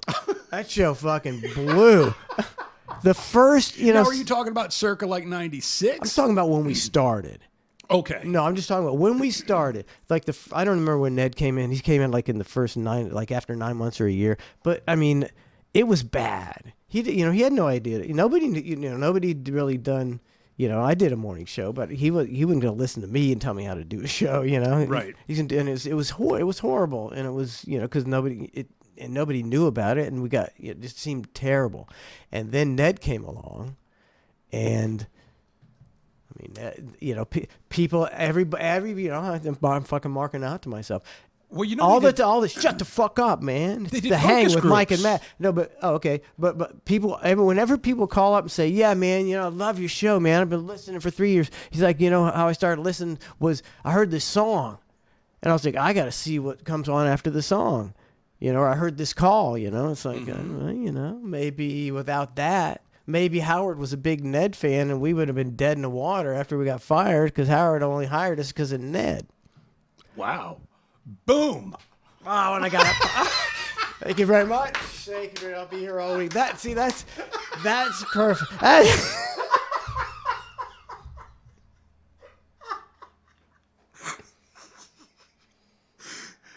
It's going out on a high note. I'm not even going to do it now. Well, yeah, I mean that's me. There were focus groups, because they do all those. At least they did back in the day, where they do studies of, okay, how does the audience perceive you, right? How do they perceive each member of the show, et cetera, et cetera. Shit, yeah. And Ned was the highest of anybody on the station. I don't even know if you knew that or not. Well, he would always tell me I was the second highest. Of course he would. Of course he would. You bought that, huh? Man, I know the golden handcuffs, as the Cox attorney told me. But the Ned character was very highly rated, to the point where it was like, is it weird to have a fake guy as the highest performing person? I think it is weird in this whole lineup. What a talk about a crazy scenario. So the Ned character becomes really big, and so we start out with our first CD, and I'm dressed up as Ned, but I don't have the costume down at all. Yeah, it's half-ass beard and spray painted pony. I kept my Manson long hair, and some gray eyebrows, and that's not even believable at all. And those people are coming up, and you can tell they're like looking at you like, and it wasn't pleasant. It was like it's like everybody's like disappointed, and they're like, eh. And so that's when we came up with getting my father-in-law, who I kind of modeled the look of the character after to begin with, to come with us. So then we traveled the country with a fake guy who would have a line out the window, and he was just an old man from Brooksville. It's very strange. But here's the funnier part, is when we would do those CD signings and appearances, when you had to dress up like Ned, it would be the thing, because it was, look, you couldn't have Manson and Ned there, so you had to choose one or the other. Yeah. So then people would be like, oh, where's Manson? He couldn't make it here tonight. So then you looked like a dick, right? Because people are like, oh, he's too good. He's too good to show up for the CD signings. Thank you. I never thought of that one. I can pile that one on. Right. Yeah. Meanwhile, you're there. You're having to dress as a character. You're at the CD signing. You went through extra work to be at the CD signing, and yet you're still the dick because you're not there. It was mind-boggling. Think about that angle. I never thought of that one. They actually thought I was a dick. Yeah. They just didn't think, oh, wow. Man, I really wanted to be here. I thought you'd be here for sure, but I guess whatever. Oh, and the funny thing is, like the Ned, the real fake Ned, he would get a big head because I mean, imagine you're just an average guy. He was a truck driver for years, and then all of a sudden, people are telling you just the fucking best thing since sliced bread, thrust into the limelight. And you got a line of 200 people, and they're all going to say, "Oh, fucking, we love you," and I guess you believe the hype. Yeah, there would be some times I recall where he was like looking for more money to show up. It was like a standoff. It was like some sort of weird negotiation ploy of like the cuck only wanted to pay him $100 to show or something like that, and he's like, I want $200 to show. Like, I'm gonna give me $150 to show, and they meet in the middle or something like that. But I think there was a couple times where the cuck was like, he's gonna have to fuck off if he keeps wanting to, like he was wanting too much at a certain point. I don't know all the negotiations behind the scenes, but he. Yeah, I mean, you could look at it two ways. But you almost needed him. But you can look at it two ways. You can look at, this guy loves doing it. He gets to fly all over the country, and all he has to do is sign autographs. He doesn't do anything else but sign autographs. And flick people off. He gets, his hotel and meals all paid for, and he gets a few hundred, a couple $100 spending cash. Or you can look at as a smart businessman, you need me. Like you said, you need me. Going to cost $1,000 an appearance, and he could have done that. I should have advised him to do that. Yeah, I don't know where that all stood behind the scenes. I don't know if he was just being difficult on some level. Donna would know, but I don't remember these things. Yeah, but he. But either way, you were the dick because you were there, but you weren't there. I'm the dick. You were the dick. I'm the dick. Yeah. Yeah. How funny is that? It's not funny. It's not funny. Yes, it is. It is. It's funny. Like this. This is going to be a running theme of how I never got credit for being the most popular guy in Tampa Bay radio. No. He's such a dick. At all. No. At all. At all. And it doesn't really bother me unless I think about it. You didn't even get invited to the Tampa Bay broadcasters lunch. You didn't even get invited. I didn't get invited. Me either. But you, in particular, did not even get invited. Now it's not funny anymore, man. It's sad. Oh, hang on a second. Call me Michaela. Gifted 5 tier 1 subs. Thank you very much. And I didn't do it. See, I didn't hit it again. Hey. I mean, call me. I believe I'm going to call her out here. I believe she got mad at me at one point. Who? Call me Michaela. She used to be 19 Michaela or Michaela 19. I don't have a good short-term memory, but I think she got mad at me because we were arguing about January 6th. Who is this person? She's just a listener. Okay, she's a listener. Just a long-time listener. Okay. And I was saying, more people died during the BLM riots than died on January 6th. And she was like, no way. And I was like, it's like 33 people died in the BLM riots. And if you count everybody who didn't even die, they just happened to die that day. It's like 4. 33, 4. And then I think she quit listening to us. And now she's back? She's back. So why am I bringing up the past? Why am I bringing up the past, Michaela? Don't drudge up the past. Look, you're going to piss her off again. Oh, it wasn't me. Are you a different Michaela? You're not the other Michaela? I'm freaking out. She is. Oh, maybe. Okay. Hey, look, then I apologize. I besmirched her. I sure it wasn't you, Michaela. Apologize. Okay, I apologize. See, apologize. I apologize when I'm wrong, and I was wrong. I knew it was a chick. I always, I mean, we've got to have these people spread the word. You can't be pissing off the people. We need to spread the word. She says I quit Twitch almost altogether. Oh, she's saying she didn't quit because of that, but she did quit. Oh, well, no, it's me, Michaela, but I don't remember being mad. That wasn't that big of a deal. So maybe, yeah, I just know you quit like right after that. So it's like I assumed it was because we were kind of having a back and forth. All right, let's move along. We're not getting these petty things when we should be enjoying life before it all ends in World War III, because Putin's launching hypersonic missiles tonight. Dude, can you imagine? I mean, you always think you're like, you say, what about World War III? But you never think there's going to be a World War III. What happens one day you're and you and you're like, they fucking did. These fucking assholes blew up the whole planet. What a bunch of dickheads. For what? For what? Well, that and for those that don't know, we're located in the Tampa Bay, Florida area.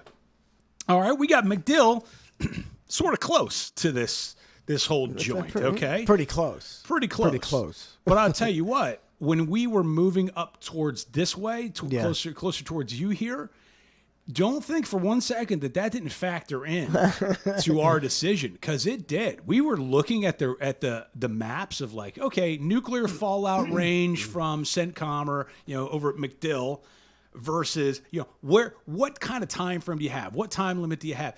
And up this way, we're like, all right, we should be okay for a little bit, unless, of course, the if there was a bomb that went off course, then all bets are off, right?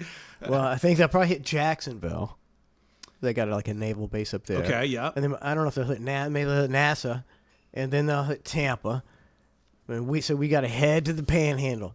As soon as you hear that boom, you got to get in your car. Sorry horses, sorry dogs. Yep. We gone. Taking the basics and getting out. Well, we were, I don't know. It's so much, dude. There's so much. And then between, I know, Donna, you guys have bug out bags, but I don't necessarily have bug out bags packed yet. But I need to start looking to that again because, I don't know. It's getting dicey around here. It's a little dicey. Seems a little dicey. Although I am, and I don't know if we talked about this last week or not, or I was just looking it up after we had our show last week, but the Iron Dome. It was, again, one of those things where I never really understood what it was. You heard the term Iron Dome. You don't really know. I was like, how does this thing work? So I started looking it up and reading about it. So I've heard about it. I assumed it was like they just shoot rockets down. So that's about right. Yeah, that's about right. But I didn't know if it was like a central thing, like if it was one device. I have no idea. But it's essentially what you're talking about. But it's different locations. It's like a coordinated. Yeah, different vehicles and all this. But they were saying each time they shoot one of those down, and just to fire it off is like $50,000 per missile just to fire that off, right? And I'm thinking it from a mathematics perspective. I don't know the cost of a Hamas missile. Right? I don't know that. No. But I doubt it's as much as the technology and the missile that has to take it out in midair, right? Well, they show footage of Hamas making rockets out of like water pipes. They're sawing the pipes, so obviously not 55. Right. So from a mathematics perspective, but you can't have these Hamas missiles and rockets getting through because it makes Israel look bad, right? So just from a math perspective, if they really just wanted to fuck around, you could just keep sending over these bottle rockets, okay, or these less expensive military rocketry. But the Iron Dome cost remains the same. That's true. So you could bleed them out financially. You're just sending up giant metal pipes. But you can't have one get through. That's a bad look. That's big enough to seem like it's something, and then you got to send the big buck missile after it. Yeah. That's it. You got to waste $50,000 each time Hamas gets cute. Are you a Hamas strategist? No, but isn't that maybe I'm off on it. I'm sure there's much brighter minds than mine working on this diligently, but from a military industrial complex perspective, each time one of those goes off or each time anybody fires something, it's just cha-ching, cha-ching, so cha-ching. Are you saying that it's actually the Iron Dome is a moneymaker for Israel? No, I think Israeli military industrial complex. No. I'm saying that Israel's probably going to end up spending a shit ton on firing these things off, okay? But we, as the U.S., are going to assist with supplying them ammunition, and I don't know where those things are being made, but Look, I don't know. All I know is they're expensive, and they're shooting cheap shit over, and Israel's launching up expensive stuff to stop it. So I would think, just from a math perspective, there's got to be some discrepancy there. I'm trying to think, but okay, so nah, they're not giving me that one. I think didn't the U.S. Already like say they were going to give money to Israel, like yes, we've like $1 billion or so. So that'll buy. See, it's a big. The USA is the white trash ATM of the world. Yes. Like we just print. They're like, okay, U.S. is just going to print money till it goes out of style. And so we can get all the money we need to put these, play these rockets, and then our guys are going to get rich. It's just a big money. The whole world is a big money-making scheme that's eventually going to end in our destruction. But right now, I mean, at the end of the day, somebody has to make the weapons, right? Somebody has to make these rockets. Somebody has to make the Patriot missiles and all the things for the Iron Domes. Oh yeah, who's making them, right? Likely a lot of the folks are connected here in the good old US of A. And that military aid is somehow, like you're saying, probably getting funneled back somewhere along the lines here. Meanwhile, Hamas is getting funded by Iran, but they're not shooting off all the good stuff, right? I mean, no. And if you're Hamas, you're a leader, you live in Bahrain, or Dubai, you're just balling and you're just trying to keep it going. You don't care about peace. It's all a money-making scheme. There is weird. Terrorist groups are funded by the governments that oppose them. It's a money-making scheme. Yeah. Why can't they just leave us alone? But we're not going to have an opinion on this. Yeah, we're not.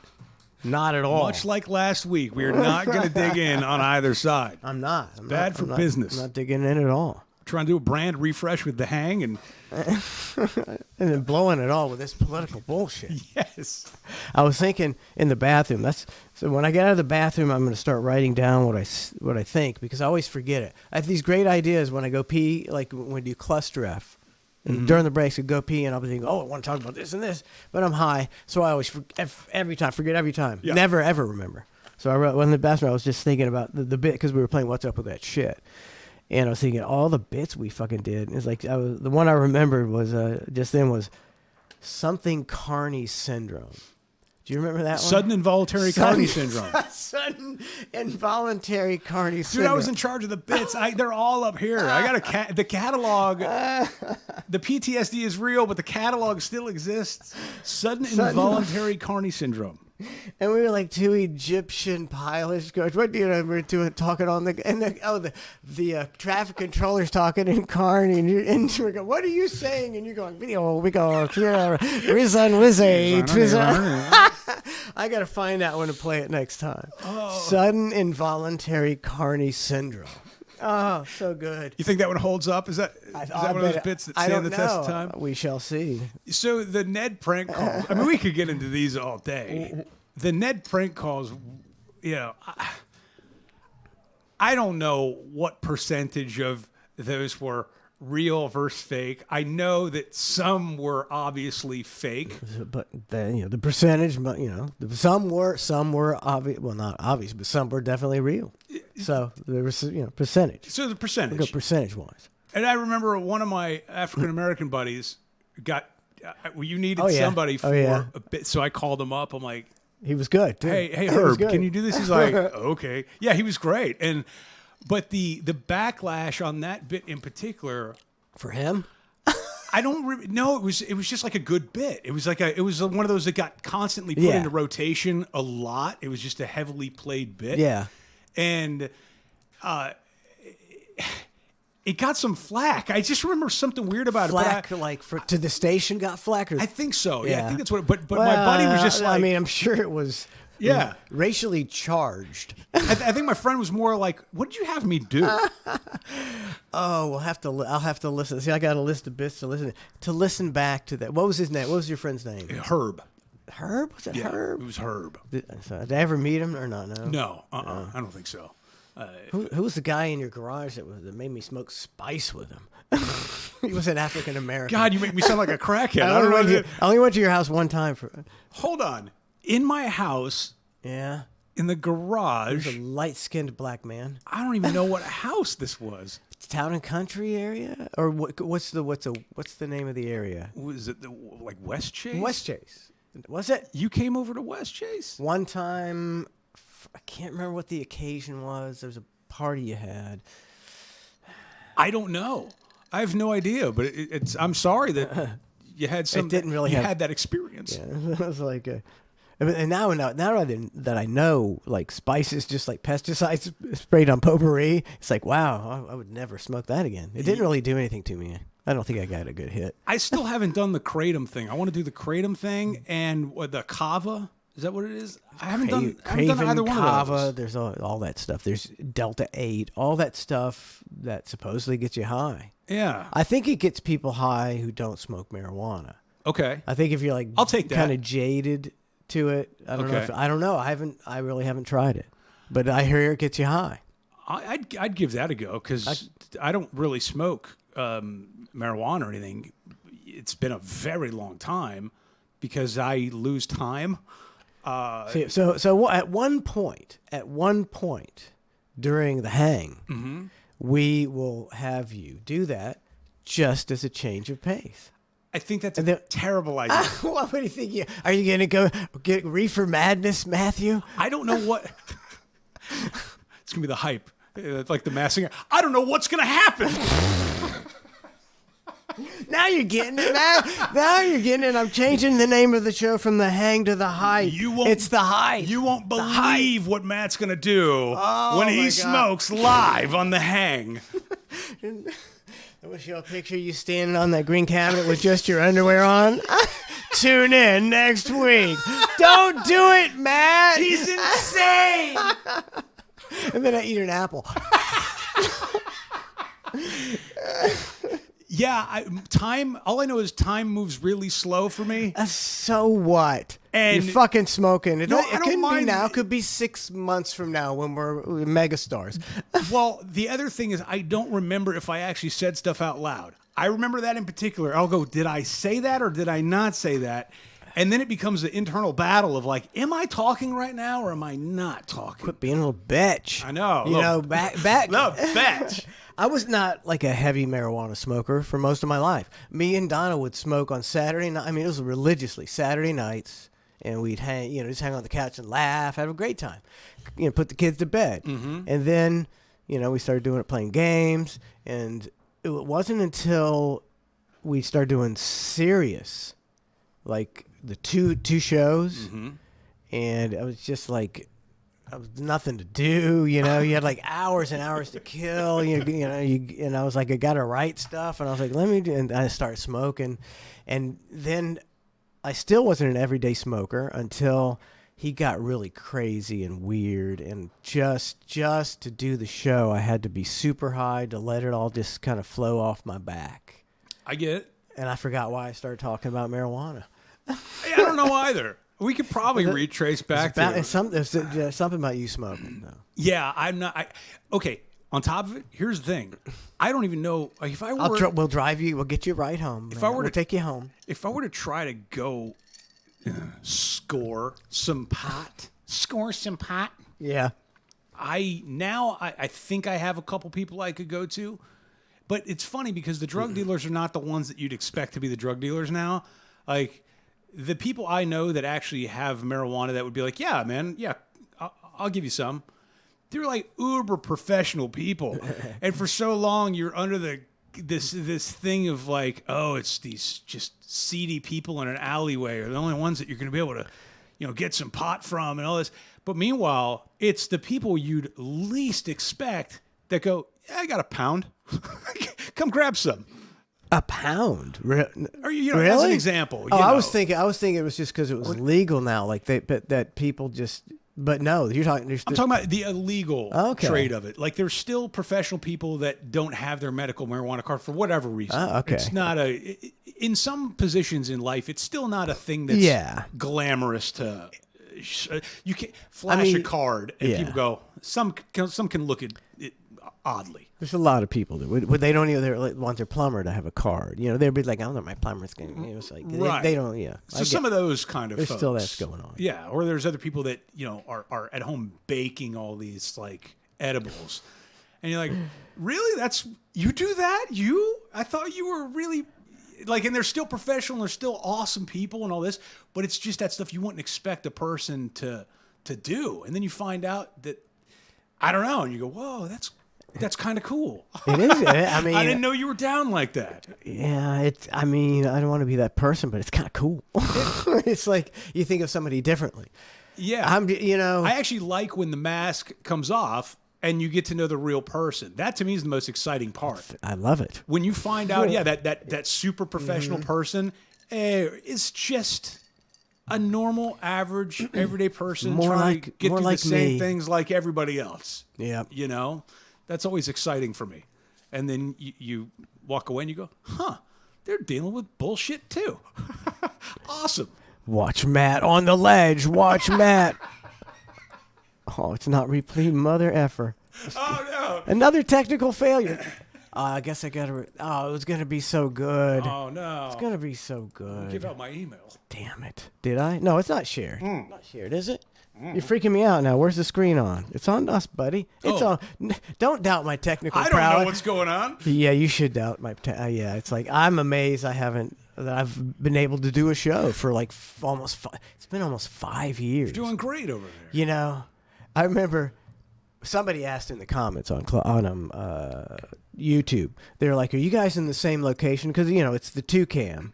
It's the 2-cam right here, so we could be in totally different locations, but we're in the same locations. I remember when you came by and did the one show we had, which is incredibly popular, by the way. Oh, cool. It's an all-time, high viewers. And afterwards, I was like, we should get together again. You're just like, we could probably Zoom or something. And I was like, I don't really do the Zoom thing. I was like, it's not the same. It's not the same. It's not the. I mean, I guess I'm sure me and you could do a good show, a Zoom show. It's just not the same. It's just not the same, man. I agree. I know.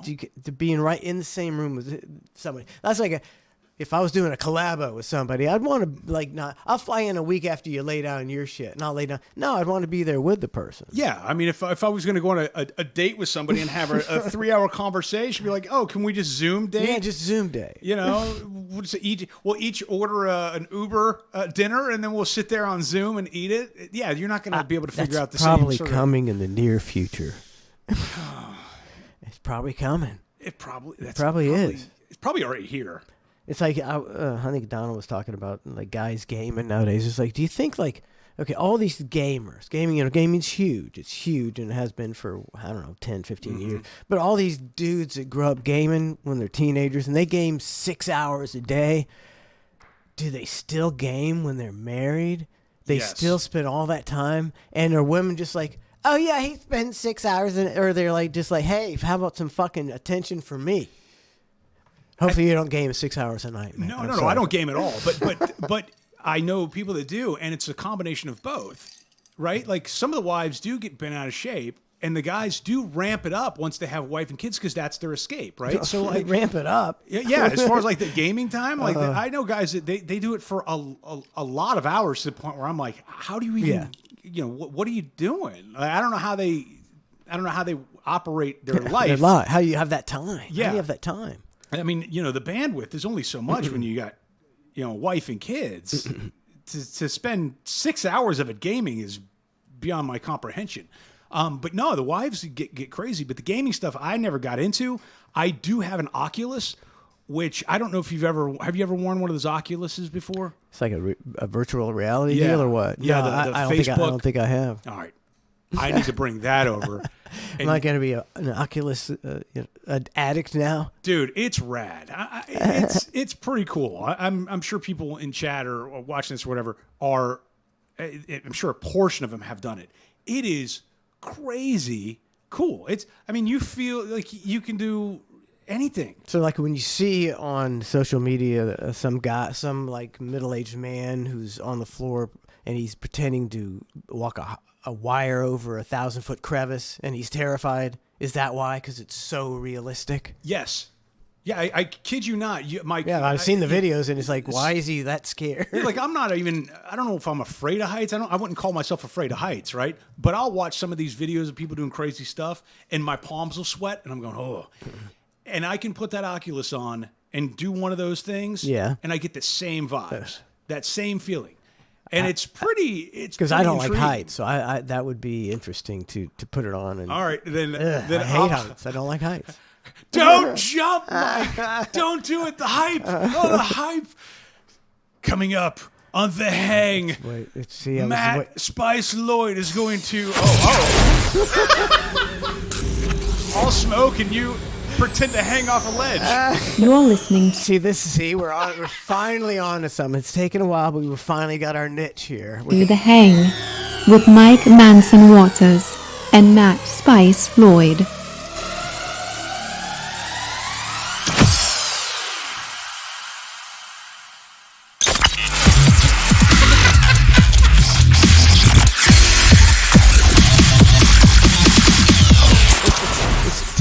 Taking us to the top. I'm telling you, man. Oh, man. Oh, that was fantastic. I'm not done yet. Oh, shit.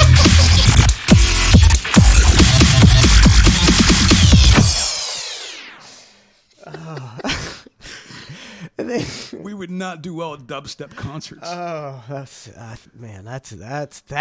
moneymaker right there. That is. Yeah, it's finally, I mean, you got the content. You just need the window dressing, Matt. You need the window dressing. Well, my man, I put together that audio strictly for window dressing.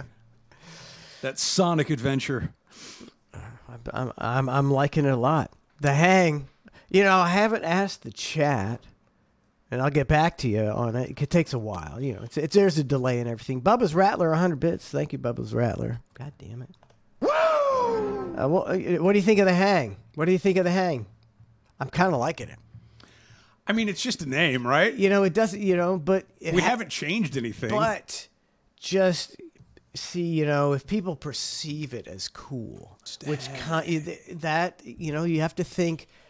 maybe you're saying, The Hang, that's good. Yeah, but some people will think it's super cool. You know what we're missing? What? To make it seem really cool? What? A couple red crispy apples.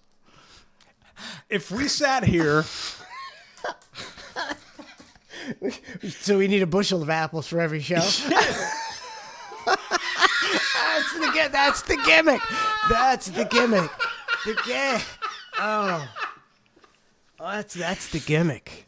That's the gimmick. That's the gimmick. A bushel of apples, and then we just sit here and cool guy everybody and chew on some Red and Krispies. Crunchy ones. Yeah. Super crunchy. And we get sponsored by, the American Apple Association. Welcome to The Hang. We're just hanging. And you'll be seeing articles in Time Magazine. Apples are back. See, we're going to start a whole cultural phenomenon. 2 middle-aged men make apples cool again. By stealing it from this Canadian guy. And he's like, I was the guy eating an apple, eh? Hey, what's going on with this, eh? You stealing my gimmick, eh? I hate apples. I hate apples. I don't eat I mean, apples. they're okay. I don't. If you cut one up and put it in front of me, I'll eat it. I'll dip it in peanut butter. It'll be all right. We'll get through it together. Well, hold on. What's the deal with the apple seeds? You can't what? They're poison. No. Is that a joke? I've never heard it. Have you been eating apple seeds all these years? But I don't eat apple seeds. But have you? No. I I know where the core is, and I stop eating. Oh, Matthew. Oh. I just keep going. Oh, it's got too far. Went too far. Wait, you're supposed to have something left? I eat it all. Seriously, yeah. I heard. I thought the seeds were poisonous. I don't think so. Well, that's what somebody told me. That's what my wife said. Johnny Appleseed would have died through osmosis, Matt. Hold on. Are apple seeds poisonous? Here we go. Well, not poisonous to the sense of they're going to kill you right away kind of thing. But they make you poop. They make you poop. I think there's something. Vomit. Oh, dude. No, hold on. It's a Urban legend. It is harmless when a seed is intact, but when a seed is chewed or otherwise damaged, the amygdalin degrades into hydrogen cyanide. This is very poisonous Bullshit. and even lethal in high doses. High doses, like 1,000 seeds. I mean, it does make sense, though, because you never, like in the store, you see pumpkin seeds, you see sunflower seeds, plenty of seeds, but I've never seen a bag of apple seeds because it's will cause death. So, but you'd think right? that if you chewed on apple seeds and it was highly toxic and it could kill you, that would be something they would teach you. And just not hope that you didn't chew the seeds, right? That there would be somewhere. I've never. Or heard they would ban. They would ban apples, right? Because that would kill people. Apples are Schedule 1. And there was apples on right next to heroin. I mean, cyanide. There was no apple education growing up. Never. I didn't know. I didn't know that. I guess didn't common know. sense kind of told me I didn't want to eat the seed, but I wasn't Well, what do you concerned get about it if I did. But what if you get some kind of weird kid who's like, "I like these." But when I met, yeah. Or does it take 1,000? So it's really, that's why they don't tell you, because it takes so many chewed apple seeds to even have an effect on you. All I know is my wife now told me, do not eat the seeds. Make sure the kid don't want anything to do with the seeds. She's very anti-seed. Big Apple got to her. Big Come Apple on, got to it's her. Not, I think you'd have to eat 1 trillion seeds. I'm telling you. Well, Telling I mean, you. if you weren't worried about it and you're still here, that's good. How about join us? Join us next week when Matthew Lloyd eats 17 apple seeds. You're listening to The Hang with Mike Manson Waters and Matt Spice Floyd. Oh my God, is he gonna do it? He's gonna eat. He's gonna chew them, releasing the cyanide. Oh my God! He's the man. Then he's gonna jump off a 7th floor story building into the pool. Oh my God! It just keeps going.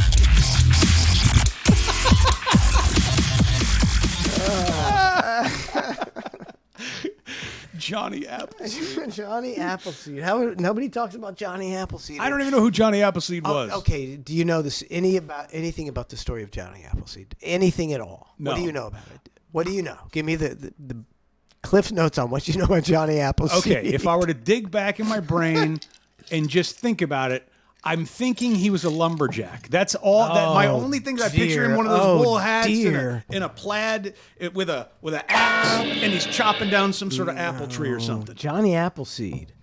I don't know a lot about him, but what I do know is that he took his knapsack full of apple seeds. And Apple seeds or apple apples? seeds, my friend. Okay. That's why he was called Johnny Appleseed. He's a murderer, is what he was. He was a serial Just a killer. bag of cyanide. He took his satchel of Cyanide-laden apple seeds. Johnny He Murderer. was the ultimate serial killer. Jack the Ripper could blow Johnny Appleseed, and he planted apple seeds all across the country. All across the country. I guess it's surprising he didn't need foot. a satchel that was the size of a semi-tractor trailer. But with his little satchel, he planted apple seeds all across the country.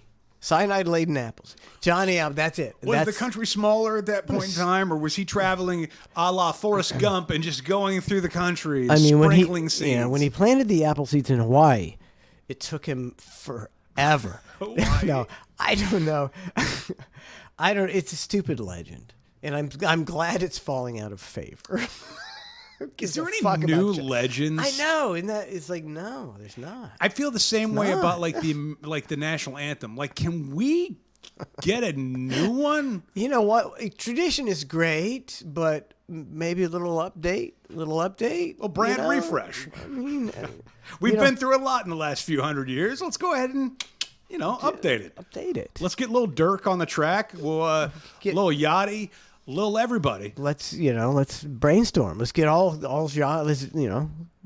I'm in favor of anything other than Oh, it's like happy birthday. It's like, can we pick up the pace? Yeah, give us Happy something. birthday. Down. It's like they want you to die. Happy birthday. It's so slow and it takes forever to get through. Donna turned me on to that, and now every time it's happy birthday, she starts it off. She goes, "Happy birthday to you," and I commend her for it. That is great to pick up the pace because it is It's slow so bad. and methodical. And then when you get to the name, nobody knows what to call the person. Like, what are we referring to Everybody's this guy always got as? like two names. Yeah, happy birthday. And have you ever been to a birthday party where it's multiple and nobody gets together and go, "Hey, when we sing the song, it's going to be Joe and Joan." Nobody does that. So you go, "Happy birthday, dear." And it was like, "Happy birthday." Oh, it's If we dreadful. can't fix these It's dreadful. small problems in our country, how are we going to fix the bigger ones? Okay, how are we going to solve the debt crisis when we can't even figure out what to call somebody for their birthday? And we haven't, I mean, how long has that birthday song been around? Longer than I have. And nobody's ever thought to even change it. Like, yeah, we're just giving happy birthday. How old are your grandpa? 112. Yeah, to you. You know what? It's brutal. I think I've talked myself into not being sung happy birthday ever again. I don't think I want that. It's a miserable. I have a miserable time singing it. Why would I want to put that misery on people? A rider. Can you have a birthday rider, Matt? Sure. And that's on your rider. Yeah, no. I think you have to, you have to, everybody, when they come to the party, somebody's going to try to do it. Hold on. What's that TV show, that terrible one with Randy Jackson, where he plays 3 notes of the song, and then they have to guess that it? tune Name that kinda tune. deal. I want one note of happy birthday. Just doom. That's it. One note. That's it. And then let's eat cake. Somebody needs to come up with. See, nobody's been able to come up with a better happy birthday song.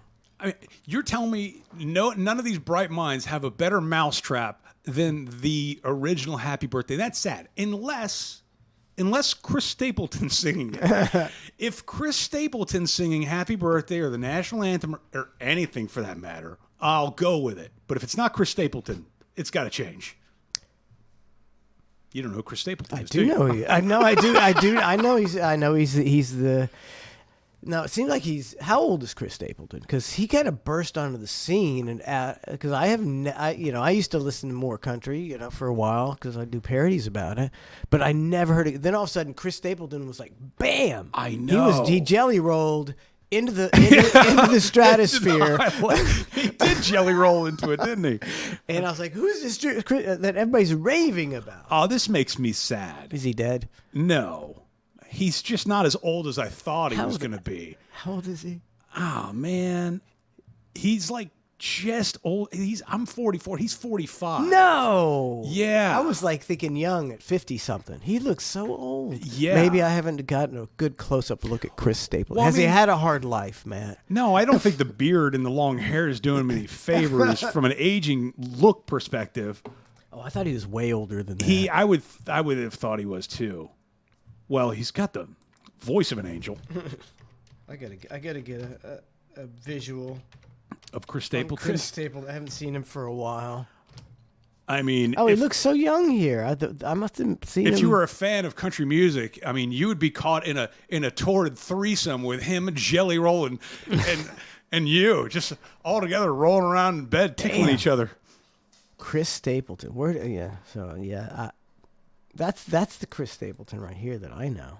That. Yeah. 60-year-old Chris Stapleton. Nope. He's probably about 39 in that picture. Yeah. So yeah, they don't play him a lot, do they? I don't ever hear him. See, I'm a mainstay. I got no time. I got him on my playlist. That's all I know. I'm old. I listen, What are you, some sort of Conway Twitty fan? I listen to the radio. So if they're not played on the radio, I don't know it. Well, I don't know. He was great in concert. I would go see that guy again. 2 thumbs up. 2 thumbs up, Chris Stapleton. Yeah. A real Siskel and Ebert thing. Isn't it tragic that you can't go to a concert now unless you're well off? A millionaire? Yeah. Yeah. I mean, it's like unless like back in the day, it wasn't hard because we had connections. We could pretty much go wherever we wanted to go. It's pretty cool. But my whole life, I've gone to concerts. When I was younger, I went to concerts, and when I was older, I went to concerts. But I would say in the last 5 to 10 years, it's like you can't go to a concert unless you're willing to pony up $1,000. And it's like, I'm not looking to pony up $1,000 for, even if I can, even if I could afford $1,000, like no big fucking deal. Fuck that shit. Yeah, it's a weird thing. I mean, look, I've been to 1 million shows and I'm concerted out, to be honest with you. So it's very few and far between that I actually will go to a show. Me too. I don't really, I don't really want to. It's a whole to do, right? It is a to do. But with to that do's being get said, old. yeah, to do's there's a lot to do. Man. Like tonight in town, the 1975, a band that I like a lot. Really, I just Is that Chocolate, David? The Chocolate. Yes. That's a good song. It's a great song. Good song. And they're playing tonight at Amalie Arena. And I was like, you know what? The smaller is, but that's a to do. Amelie's a to do. It's a whole to do. And then I looked at the tickets and I'm like, all right, let me just see what they're. I know I'm not going to go, but I already know I'm not. Like I like the band. I totally feel you. But I'm good. I'll just listen to them. It's fine. I don't need to see them. But if I were to want to see them, what would the cost of this venture be? What would it be? The average ticket cost was around $112 plus your service fees, which God knows what that's going to be because I didn't even click that far into it because you can probably tack on another $25 for that crap, right? Yeah. Then you got parking, all right? Then parking. You've got the whole to-do of it taking up a total of 6 hours of your time between driving and getting there, all the stuff.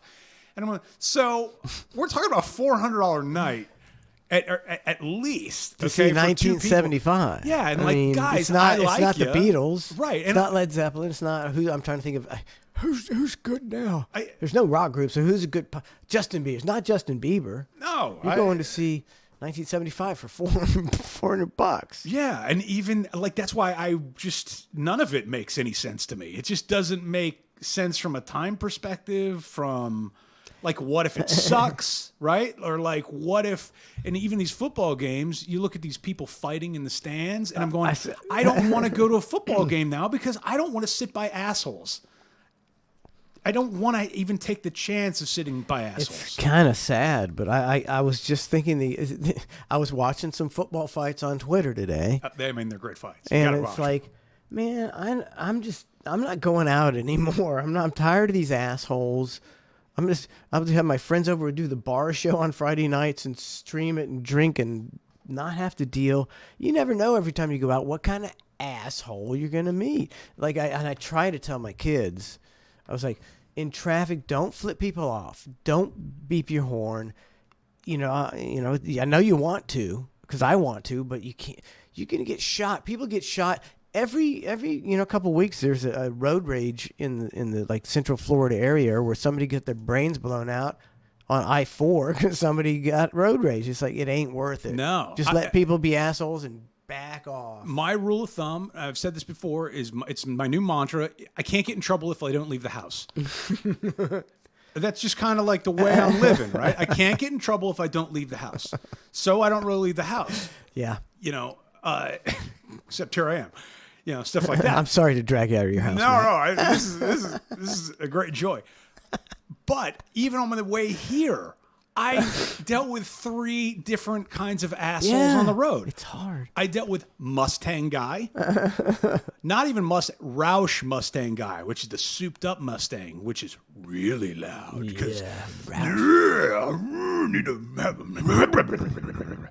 Then I dealt with Honda Civic guy, okay, with all the instruments in the side. Then I dealt with some random asshole in a nice Audi that he had pimped out to look like a terrible looking Audi with the terrible rims and the tires and then, the big muffler thing. And he's doing that. And I'm just, not to be a car snob, but I'm driving in my Tesla. It's quiet. There's no engine noise. I'm just chilling. Not trying to call attention to yourself. Just being, man. And then everybody everybody wants to race. Everybody wants to be an asshole. You know, it's a lot of traffic in this area too. If you come this way, dude, you face a lot of traffic, adversity, a lot of adversity. Like I understand how the people, the Hamas, and the Gaza Strip feel now. I feel the adversity. Is it weird? Like I feel like the U.S. Just on a side note, we've looked like a little like with the Saudi, the Crown Prince and all that. He's like the Crown Prince, man. He gets shit done. I feel don't fuck with him. He'll have you brutally killed. That's my thing. Don't we look like bitches since the Khashoggi thing for him? Like he sits there and he still has that same smirk, and now his smirk's gotten greater because he knows he can really honestly just do whatever the fuck he wants. He's like, I think the Khashoggi thing made us look like bitches. I think that part of the world knows something we don't, because they're feeling real good. Splendid. They're feeling real good. That may not bode well for the United States, man. Yeah, like we're the white trash. Our role in that, maybe that's what we do. We give away money because we're the white trash ATM in the world, and we're on our way down. And we're just trying to, hey, don't invade us. Don't hurt us, please. Here's the money. That's what we're bitches. We're the bitch of the world. Here's some fake money. We just print it up to increase our debt. It'll be good for a while. Spend it while it's still worth it. Yeah. That's a positive. That's positive. Is it bad? The Khashoggi thing? That was a weird scenario, but on a side note, whenever I break down cardboard boxes or anything like that, I call it Khashoggiing the boxes, and I get in trouble for it every time I say it. But anytime I'm cutting something up or breaking it down, and putting it in the trash, all right, let me go out and Khashoggi these boxes real quick. I mean, he Khashoggi'd this guy. He Khashoggi'd this guy. Khashoggi'd the shit out of Khashoggi. Khashoggi. And I think in previous years it would be like, well, the United States has cut off relations with Saudi Arabia because this guy is a monster. And now we're like, hey. I mean, we get it. So you chop the guy up into little bits and disposed of his body with acid in the back of a thing, and then you set him on fire. We've done the same. Freedom of the press, freedom of the press. Yeah. It's a different day, It's a different age. Kind of scary. Yeah. Hopefully we sack up. Talking about chocolate, the 1975. Yeah. I like that song. When I was doing afternoons as Ned. Again, no credit. You can't put that on your resume. I put it on my resume one time and went, "This isn't you." And everything you've done here is not you. So when I was doing afternoons on 98.7, creditless, as Ned, how I'm contrarian, Matt. I'm a contrarian. So they would let me play one song a show. I would play something that because it was Bubba 98.7, but I'd play something totally whacked. A little creative freedom. Whacked. So I'd play something totally whacked, and. And at one point they're like, "Could you mainstream it up a little?" I was playing like Tove Lo, and and then guys like, "She's talking about drugs. Listen to Tove Lo." I was like,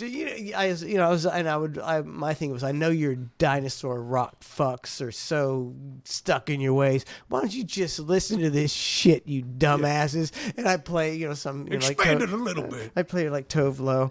And so that was one of the songs I played. I was like, man, I like this chocolate song. I'm going to play that on my afternoon show. And I bet people hated it. It was a massive turnout. It's definitely a departure from a classic rock format or something. But it's like I always got off on pissing people off.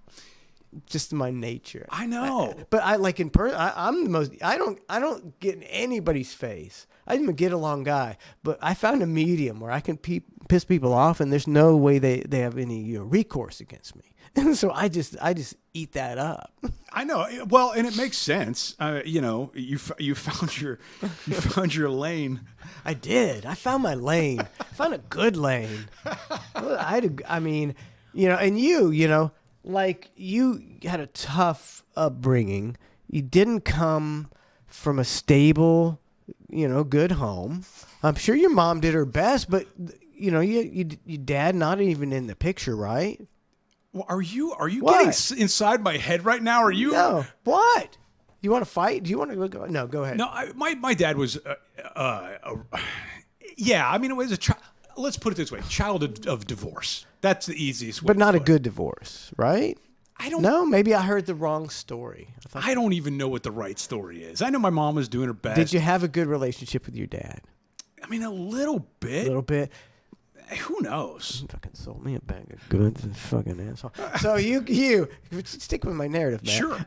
My terrible a child of divorce.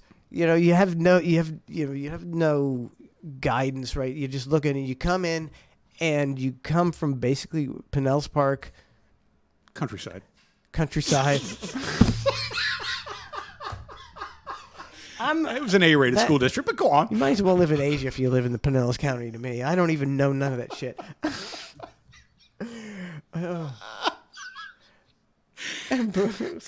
Countryside. But, I don't think you would have ever predicted when you started out, with the desire to get into radio, the heights that you would reach. There's no way that when I started, I didn't think I got as high as I wanted to go. I mean, that when we worked at Sirius for Howard Stern, if you'd have told me that, I was like, yes, my dream has come true. And you did this. You had the same experience as I did. Yeah, you were making a lot more money than I was. But the cachet, deservedly so. the cachet. Cachet don't pay the bills, baby. Okay, well, free meals and ego strokes don't pay the mortgage. I don't know I don't know how much you made, but see, I was what I think you made was told by Bubba. He told me. I don't. So, but still, it does even for me, cachet.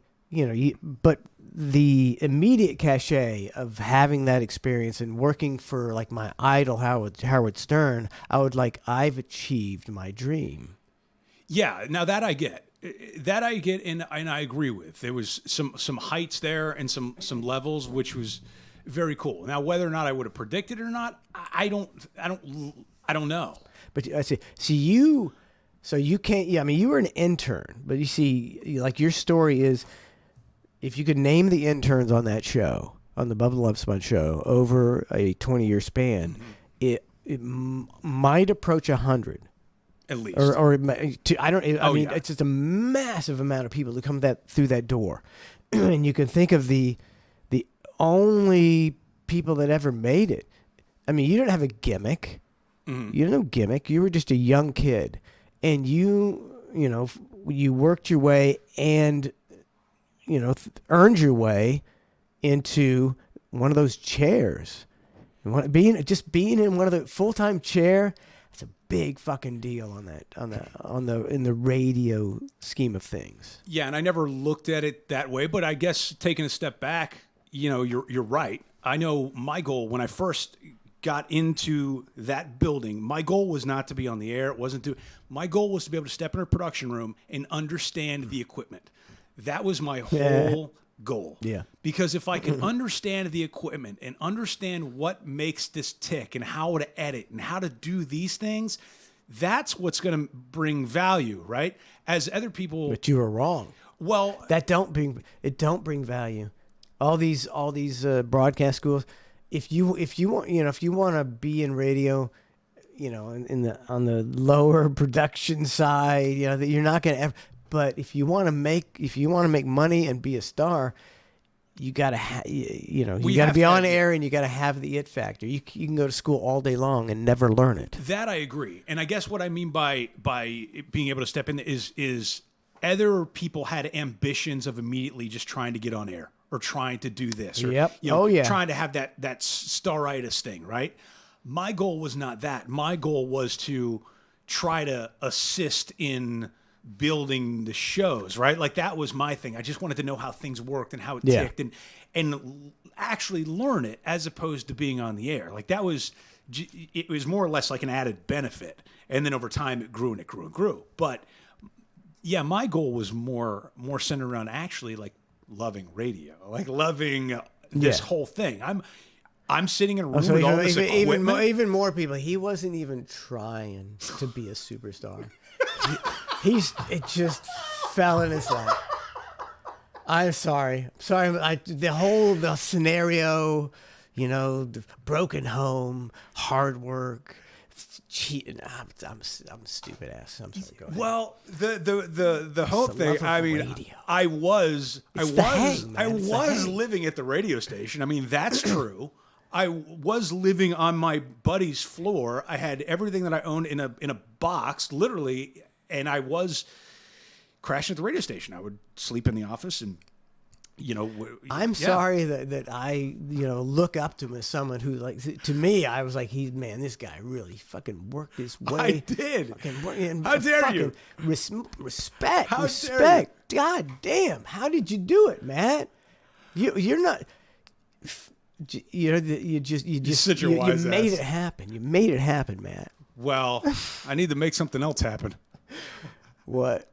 I don't know. Like this, I don't know. Like this stuff. Like I like projects. Unfortunately, I love projects. I'd like you see. This is just a project, and he doesn't even care. No, you know what I'm saying. I got one of the comments was, you guys, these YouTube things take time.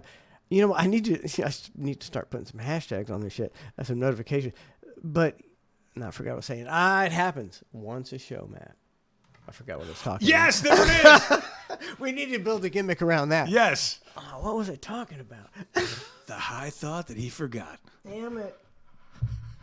It's so frustrating, too. I mean, you get the big build-up, and then you get a little tangent, and then you're like, what was the big build-up? Well, and then we'll do this for the promo next week. When, oh, my God, he's going to remember what he's going to say. I'll never remember, though. It's gone. The magic is gone. You weren't even paying attention. You're like, what? No, I was paying. You were saying how. What were you saying? I don't know. Couldn't even for $1 million. Couldn't say. Hey, it's 8:13, Matt. Is it really? I mean, Oh. I mean, we're giving this shit away for free. I mean, should we be giving people more bang for their buck when they ain't got the buck? No. I don't know. No, I mean it's been real. No, this is like I said, this is my hobby. I mean, like right now I'm doing it. I'm trying to do it for a living. I'm desperately trying to do it for a living. But God, this is so much fun to me. This is like I love to play sports, but this is like somebody say, you want to go play some volleyball? Heck yeah. Do you want to go do some radio? Heck yeah.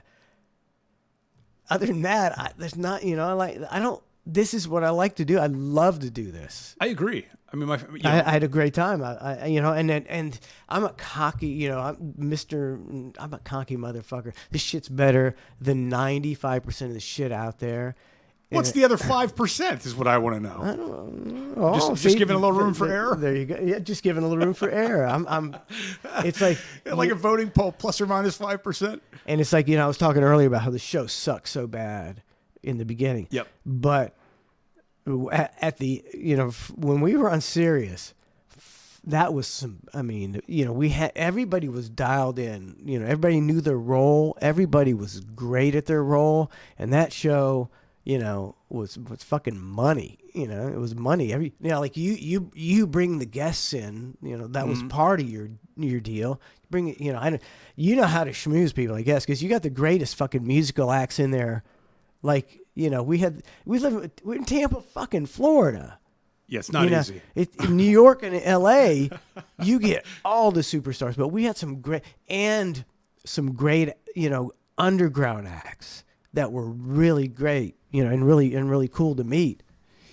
Yeah, no, I agree with you. So that show, everybody had, everybody did, everybody worked their ass off, and it was just a great. Well, yeah, I see, but he had he's got the, he's like Trump. He's got the it factor. Oh, I'm not talking about him. Oh. No, yeah, working your ass off. I could have a printout of the things I've done. I work my ass off. I can't, I can show you all the shit that you did. You can't produce a list of the other guy's stuff, can you? No. Me either. All right, whatever. we fucking, we just given overtime. We're doing overtime here, and all I have to say is your intro didn't fire again. And I have to refresh it.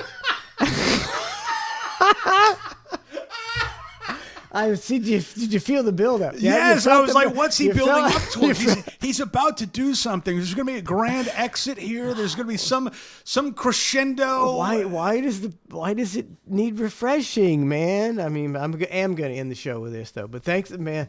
Another stellar show, Matthew. And we'll see. People seem to be liking the hang. Thanks for hanging. Thanks for hanging. Hanging. Shut up and listen.